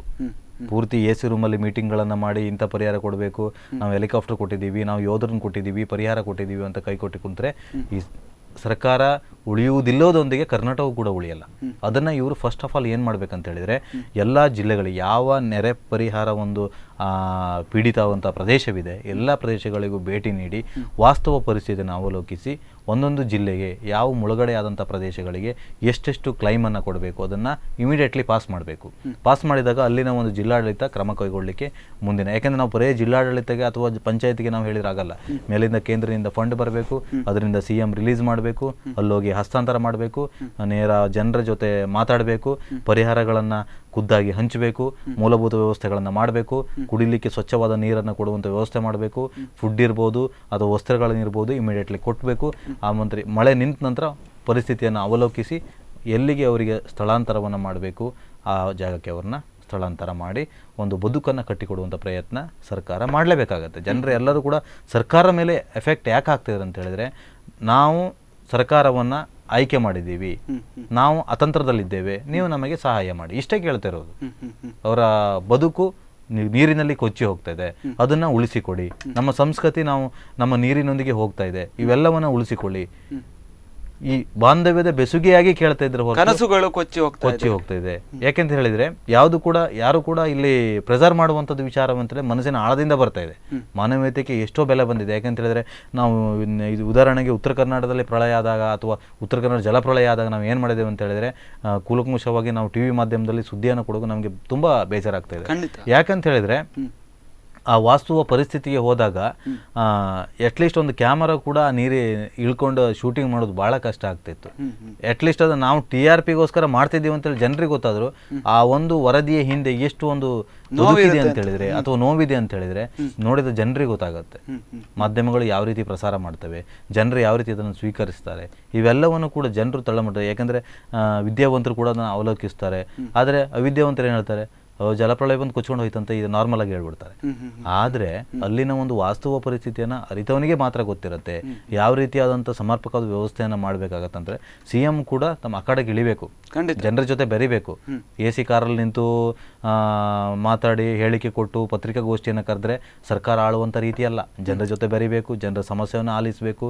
ಜಿಲ್ಲಾ ಪಂಚಾಯತ್, ತಾಲೂಕ್ ಪಂಚಾಯತ್, ಗ್ರಾಮ ಪಂಚಾಯತ್ ಮಟ್ಟದಲ್ಲಿ ಯಾವ ಕಾಮಗಾರಿಯನ್ನ ಮಾಡಬೇಕು, ನೆರೆ ಪ್ರದೇಶ ಯಾವುದಿದೆ ಅಂತ ಅದನ್ನ ಒಂದು ಟಾರ್ಗೆಟ್ ಮಾಡಿಬಿಟ್ಟು ಅದರ ಒಂದು ನಕ್ಷೆಯನ್ನು ರೆಡಿ ಮಾಡಿಬಿಟ್ಟು ನೆಕ್ಸ್ಟ್ ಜೂನ್ ಒಳಗಡೆ ಅದನ್ನ ಸಿದ್ಧರಾಗಿರ್ಬೇಕು ಮಳೆಗೆ. ಇಲ್ಲ ಹಾಗಿಲ್ಲ, ಮಳೆ ಬಂದ ಮೇಲೆ ಈ ಸಮಸ್ಯೆಗಳೆಲ್ಲ ಆಗ್ಬಿಟ್ಟಿದೆ. ಅದಕ್ಕೋಸ್ಕರ ಕೇಂದ್ರದಲ್ಲಿ ಮತ್ತೆ ರಾಜ್ಯದಲ್ಲಿ ಒಂದು ಪ್ರತ್ಯೇಕ ಇಲಾಖೆಯನ್ನ ಮಾಡ್ಬೋದಲ್ಲ ಅಂತ, ಪ್ರತ್ಯೇಕ ಸಚಿವಾಲಯವನ್ನ ಮಾಡ್ಬೋದಲ್ಲ ಅಂತ. ಬಹುಶಃ ಆ ಒಂದು ಸಚಿವಾಲಯವನ್ನ ಮಾಡಿದ್ರೆ ಈ ಒಂದು ಅತೃಪ್ತರು ಕೂಡ ಇರ್ತಾರೆ, ಎಷ್ಟೋ ಜನ ಸಚಿವಾಕಾಂಕ್ಷಿಗಳು ಇರ್ತಾರೆ. ಅಂತ ಸಂದರ್ಭದಲ್ಲಿ ಅವರಿಗೂ ಕೂಡ ಒಂದು ಸಚಿವ ಸ್ಥಾನ ಸಿಗುತ್ತೆ. ಒಂದು ಆ ನಿಟ್ಟಿನಲ್ಲಿ ಪ್ರಾಕೃತಿಕ ವಿಕೋಪಗಳನ್ನ ತಡೆಗಟ್ಟುವಂತ ಒಂದು ನಿಟ್ಟಿನಲ್ಲಿ ಅಥವಾ ಪ್ರಾಕೃತಿಕ ವಿಕೋಪಗಳು ಆದಂತ ಒಂದು ಸಂದರ್ಭದಲ್ಲಿ ತುರ್ತು ಪರಿಸ್ಥಿತಿಯ ನಿವಾರಣೆಗೋಸ್ಕರ ಒಂದು ಪ್ರತ್ಯೇಕ ಸಚಿವಾಲಯವನ್ನ ಮಾಡಿದ್ರೆ ಜನರು ಪ್ರತಿದಿನ ಕೂಡ ನಮ್ಮ ಜೊತೆ ಸರ್ಕಾರ ಇದೆ ಅನ್ನುವಂತ ಒಂದು ಭರವಸೆಯಲ್ಲೇ ದಿನವನ್ನ ತೆಗಿತಾರೆ ಅಂತ. ಆ ನಿಟ್ಟಿನಲ್ಲಿ ಯಾಕೆ ಯೋಚನೆಯನ್ನ ಮಾಡೋದಿಲ್ಲ ಅಂತ? ಇವ್ರು ಯಾಕೆ ಮಾಡೋದಿಲ್ಲ ಅಂತ ಹೇಳಿದ್ರೆ, ಎಲ್ಲ ಪ್ರದೇಶವನ್ನು ಕೂಡ ಉದಾಹರಣೆಗೆ ಮಂಗಳೂರು ಇರ್ಬೋದು, ಮಡಿಕೇರಿ ಇರ್ಬೋದು, ಕೊಡಗು ಇರ್ಬೋದು, ಊಟಿ ಇರ್ಬೋದು, ಇವೆಲ್ಲವನ್ನ ಪ್ರವಾಸೋದ್ಯಮ ಅಂಡರಲ್ಲಿ ತರ್ತಾರೆ. ಯಾವ ದೃಷ್ಟಿಯಿಂದ? ಅಲ್ಲಿಂದ ಬರುವಂತಹ ಪ್ರವಾಸೋದ್ಯಮಕ್ಕೆ ಬರುವಂತಹ ಸಾರ್ವಜನಿಕರು, ಬೇರೆ ಊರುಗಳಿರುವಂತಹ ಪ್ರವಾಸಿಗರು ಬಂದಾಯ ಅಂತ ಆದಾಯದಲ್ಲಿ ಪ್ರವಾಸೋದ್ಯಮ ಇಲಾಖೆಯನ್ನ ಕಟ್ಟಿ ಆ ಪ್ರದೇಶವನ್ನ ಸುಂದರವಾಗಿರಿಸಲು ಮರಗಳನ್ನು ಕಟ್ಟಿ ರೆಸಾರ್ಟ್ಗಳನ್ನು ಮಾಡಿದರು. ಮಣ್ಣು ಪರೀಕ್ಷೆಗಳಿಲ್ಲದೆ ಸ್ವತಃ ಕಾಫಿ ತೋಟಗಳನ್ನು ಯಥೇಚ್ಛವಾಗಿ ಮಾಡಲಿಕ್ಕೆ ಪರ್ಮಿಷನ್ ಅನ್ನು ಕೊಟ್ಟರು. ಮಣ್ಣು ಪರೀಕ್ಷೆಯನ್ನ ಮಾಡದೆ ಮಣ್ಣಿನ ಹಿಡಿತವನ್ನ, ಮಣ್ಣಿನ ನೀರಿನ ಸಾಂದ್ರತೆಯನ್ನ ತಡೆದುಕೊಳ್ಳುವಂಥ ಪ್ರಯತ್ನ ಇಲ್ಲದೆ ಇವೆಲ್ಲ ಮಾಡೋದ್ರಿಂದ ಜಲಪ್ರಳಯ 100% ಉಂಟಾಗಿದೆ. ಖಂಡಿತ. ಒಂದು ಕರೆ ಇದೆ ಸರ್. ಹಲೋ ಹಲೋ ನಮಸ್ತೆ ಸರ್. ನಮಸ್ತೆ ಸರ್, ಎಲ್ಲಿಂದ ಕರೆ ಮಾಡ್ತಾ ಇದ್ದೀರಿ? ನಿಮ್ಮ ಹೆಸರು? ಎಸ್ ಹೇಳಿ ಸರ್. ನೆರೆ ಪರಿಹಾರದ ವಿಚಾರವಾಗಿ ಮಾತಾಡ್ತಾ ಇದ್ವಿ. ಇನ್ನೂ ಕೂಡ ಸರಿಯಾದ ರೀತಿಯಲ್ಲಿ ತುರ್ತು ಪರಿಹಾರ ಸಿಗ್ತಾ ಇಲ್ಲ, ಜನ ಸಂಕಷ್ಟದಲ್ಲಿದ್ದಾರೆ ಅನ್ನುವಂಥ ಒಂದು ವಿಚಾರ ಸರ್. ಹ, ಒಂದ್ ನಿಮಿಷ. ಅದ್ರ ಇನ್ನೊಂದು ಸಂಗತಿ ಏನಂತ ಹೇಳಿದ್ರೆ, ಪರಿಹಾರ ಬರ್ತದೆ ಸರ್ ಕೆಲವೊಂದು, ಆದ್ರೆ ಯಾರ್ಯಾರಿಗೆ ಹೋಗ್ತದೆ ಅಂದ್ರೆ ನೆರೆ ಬರದ ಅಂಗಲಕ್ಕೂ ನೆರೆ ಬೀರದಂತವರಿಗೆ ಇದು ಹಂಚುತ್ತಾ ಇದ್ದಾರೆ. ಈಗ ಒಂದು ಕೆಂಬಲ್ ಪಂಚಾಯತ್ ವ್ಯಾಪ್ತಿಯಲ್ಲಿ 59 ಮನೆಗಳಿಗೆ ಕೊಟ್ಟಿದ್ದಾರೆ. ಈ ಅವರಿಗೆ ಅದು ಫುಡ್ ಎಲ್ಲ ಬಂದಿದೆ, ಮತ್ತೆ ಬಿಸ್ಕಿಟ್ ಚಕ್ಕುಲಿಗಳನ್ನೆಲ್ಲ ಇದ್ದಿದ್ದವರಿಗೆ ಶಾಲೆಗಳಿಗೆ ಏನನ್ನ ಹೇಳಿ ಹಂಚಿದ್ದಾರೆ ಪ್ಯಾಕೆಟ್. ಇನ್ನೊಂದು 10,000 ಬಂದಿದೆ, ಅದು ಅವರ ಅಂಗಲಕ್ಕೂ ನೆರವಿರಲಿಲ್ಲ, ಅವರಿಗೆ ಹೋಗಿದ. ಈ ರೀತಿ ಆದ್ರೆ ನಿಜವಾಗಿ ಸಂತ್ರಸ್ತರಾದ ಏನುಂಟು ಅವರಿಗೆ? ಖಂಡಿತ ಸರ್, ಖಂಡಿತ. ಅದೇ ಆ ನಿಟ್ಟಿನಲ್ಲಿ ಕೂಡ ನಾವು ಅದೇ ಹೇಳ್ತಾ ಇರೋದು, ನಾಡಿ ಮಿಡಿತವನ್ನ ಅರಿಯುವಂತ ಅಧಿಕಾರಿ ವರ್ಗ ಬೇಕು. ಅಧಿಕಾರಿ ವರ್ಗಗಳು ಇಂಥ ಒಂದು ಸಂದರ್ಭದಲ್ಲಿ, ಪ್ರಾಕೃತಿಕ ವಿಕೋಪ ಆದಂತ ಒಂದು ಸಂದರ್ಭದಲ್ಲಿ ಭಾರಿ ಕೆಲಸವನ್ನ ಮಾಡಲೇಬೇಕು. ಸರ್ವೆಯನ್ನ ಪ್ರತಿಯೊಂದು ಹಂತದಲ್ಲೂ ಕೂಡ ಮಾಡಲೇಬೇಕು ಅಂತ ಸರ್. ಎಸ್, ಧನ್ಯವಾದಗಳು ಸರ್ ನಿಮ್ಮ ಒಂದು ಅಭಿಪ್ರಾಯಕ್ಕೆ. ನೀವು ಕೂಡ ಹೇಳಿದ್ರಿ ಪ್ರಾಕೃತಿಕ ವಿಕೋಪಗಳಿಗೆ ಕಾರಣ ಮಣ್ಣಿನ ಪರೀಕ್ಷೆಯನ್ನು ಮಾಡಬೇಕು, ಸಂಶೋಧನೆಗಳನ್ನು ಮಾಡಬೇಕು ಅಂತೆಲ್ಲ ಹೇಳಿದ್ರಿ. ಅದೇ ರೀತಿಯಲ್ಲಿ ಪ್ರವಾಸೋದ್ಯಮ ಇಲಾಖೆಯನ್ನು ಮಾಡಿದ್ರು. ಎಲ್ಲಿ ಊಟಿ, ಮಡಿಕೇರಿ, ಕೊಡಗು ಇದನ್ನೆಲ್ಲ ಒಂದು ಮಲೆನಾಡಿನ ಪ್ರದೇಶಗಳಲ್ಲಿ ಮರಗಳನ್ನು ಅವ್ಯಾಹತವಾಗಿ ಕಡಿದು ಅದನ್ನು ಪ್ರವಾಸೋದ್ಯಮ ಕ್ಷೇತ್ರ ಅಂತ ಮಾಡಿ ಒಟ್ಟಿನಲ್ಲಿ ಅಲ್ಲಿ ಪರಿಸರ ನಾಶ ಆಯಿತು, ಅರಣ್ಯ ನಾಶ ಆಯಿತು, ಒಟ್ಟಿನಲ್ಲಿ ಅಲ್ಲಿ ಪ್ರಾಕೃತಿಕ ವಿಕೋಪಗಳಿಗೆ ಕಾರಣ ಆಯಿತು ಅಂತ. ಅಲ್ಲಿನ ಒಂದು ಇಲಾಖೆಗಳು ಸರಿಯಾಗಿ ಕೆಲಸವನ್ನು ಮಾಡಬೇಕಾಗಿತ್ತು. ಅಧಿಕಾರಿ ವರ್ಗಗಳು ಅಲ್ಲಿಯಾದರೂ ಕೂಡ ಸರಿಯಾದ ರೀತಿಯಲ್ಲಿ ಕೆಲಸವನ್ನು ಮಾಡಬೇಕಾಗಿತ್ತು. ಯಾಕೆ ಅಂತಂದರೆ ಸೂಕ್ಷ್ಮವಾದಂಥ ಒಂದು ಪ್ರದೇಶ, ಅಲ್ಲಿ ಏನಾದರೂ ಪ್ರಾಬ್ಲಮ್ ಆದರೆ ಇಡೀ ಕರ್ನಾಟಕಕ್ಕೆ ಪ್ರಾಬ್ಲಮ್ ಆಗುವಂಥ ಒಂದು ಸಾಧ್ಯತೆಗಳು. ಆದರೆ ಅಲ್ಲೇ ಸರಿಯಾದ ರೀತಿಯಲ್ಲಿ ಜಿಲ್ಲಾಡಳಿತ ಆಗಿರ್ಬೋದು, ಅಧಿಕಾರಿಗಳ ವರ್ಗ ಆಗಿರ್ಬೋದು ನಿರ್ಲಕ್ಷ್ಯ ತೋರ್ತಾ ಇದೆ, ಸರಿಯಾದ ರೀತಿಯಲ್ಲಿ ಕೆಲಸವನ್ನು ಮಾಡ್ತಾ ಇಲ್ಲ. ಯಾಕೆ ಇಂಥ ಒಂದು ನಿರ್ಲಕ್ಷ್ಯತನ ಅಂತ?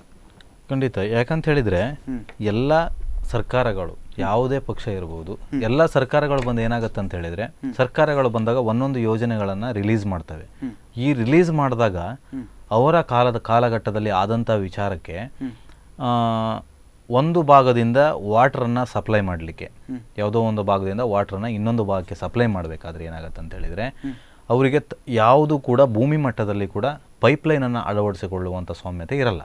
ಆವಾಗ ಏನು ಮಾಡಬೇಕಾಗಂತ ಹೇಳಿದರೆ, ಅವರು ಭೂಮಿಯನ್ನು ಕೊರೆದು ದೊಡ್ಡ ದೊಡ್ಡ ಪೈಪ್ಲೈನ್ಗಳನ್ನು ಅಳವಡಿಸ್ಕೊಳ್ಬೇಕಾಗತ್ತೆ. ಆವಾಗ ಏನಾಗುತ್ತೆ ಅಂತ ಹೇಳಿದ್ರೆ, ನಿಮ್ಮ ಗಟ್ಟಿ ಮೇಲ್ಪದರದ ಮಣ್ಣು ಸಾಫ್ಟ್ ಆಗಿದ್ರೂ ಕೂಡ ತಳಭಾಗದಲ್ಲಿ ವರ್ಷಾನುಗಟ್ಟಲೆ ಗಟ್ಟಿಯಾಗಿರುವಂಥ ಮಣ್ಣನ್ನು ಕೂಡ ಕೊರೆದು ಪೈಪ್ಲೈನನ್ನು ಅಳವಡಿಸ್ತಾರೆ. ಅದಕ್ಕೆ DC ಕೂಡ ಪರ್ಮಿಷನ್ ಕೊಡ್ತಾರೆ. ಸರ್ಕಾರದಿಂದ ಕೂಡ ಸುತ್ತೋಲೆ ಬರುತ್ತೆ, ನೀವು ಮಾಡಲೇಬೇಕು, ಈ ಯೋಜನೆ ಕಾಮಗಾರಿ ಹಿಡಿಲೇಬೇಕು, ಇಂತಿಷ್ಟು ಕೋಟಿ ನಾವು ಬಿಡುಗಡೆ ಮಾಡ್ತಿದ್ದೀವಿ ಅಂತ. ಆ ಯೋಜನೆ ಬಂದಾಗ ಮಾಡಲೇಬೇಕಾಗತ್ತೆ, ಸರ್ಕಾರದ ರೂಲ್ಸ್ ಆಗಿದೆ, ಮಾಡಲೇಬೇಕು. ಎಲ್ಲರ ಮೇಲೂ ಕೂಡ ಪ್ರೆಷರ್ ಬರುತ್ತೆ. ಅಧಿಕಾರಿಗಳು ಬರ್ತಾರೆ, ಪರ್ಮಿಷನ್ ಕೊಡ್ತಾರೆ, ಪೈಪ್ಲೈನನ್ನು ಮಾಡ್ತಾರೆ. ಪೈಪ್ಲೈನನ್ನು ಮಾಡಿದಾಗ ಏನಾಗುತ್ತೆ ಅಂತ ಹೇಳಿದ್ರೆ, ಮಣ್ಣಿನ ಪರೀಕ್ಷೆಯನ್ನು ಎಚ್ಚೆತ್ತವಾಗಿ ಇವರು ಮಾಡಲ್ಲ, ಎಲ್ಲೋ ಒಂದು ಕಡೆ ಮಾಡ್ತಾರೆ. ಅದನ್ನು ತೋರಿಸ್ಬೇಕಂತ ನಿಟ್ಟಿನಲ್ಲಿ ಮಣ್ಣು ಪರೀಕ್ಷೆಯನ್ನು ಮಾಡಿ ಸ್ಯಾಂಪಲನ್ನು ಕಳಿಸ್ತಾರೆ ಲ್ಯಾಬೊರೇಟರಿ. ಅಲ್ಲಿಂದ ಚೆಕ್ ಆಗಿ ಬರುತ್ತೆ, ಮಾಡ್ಬೋದು, ತಳಭಾಗದಲ್ಲಿ ಇಂತಿಷ್ಟೇ ತೆಗಿಬೇಕು ಅಂತೇಳಿ ಒಂದು ಸುತ್ತೋಲೆ ಅವರು ಕೂಡ ಕೊಡ್ತಾರೆ. ಅಷ್ಟೇ ತೆಗಿತಾರೆ, ಮಾಡ್ತಾರೆ.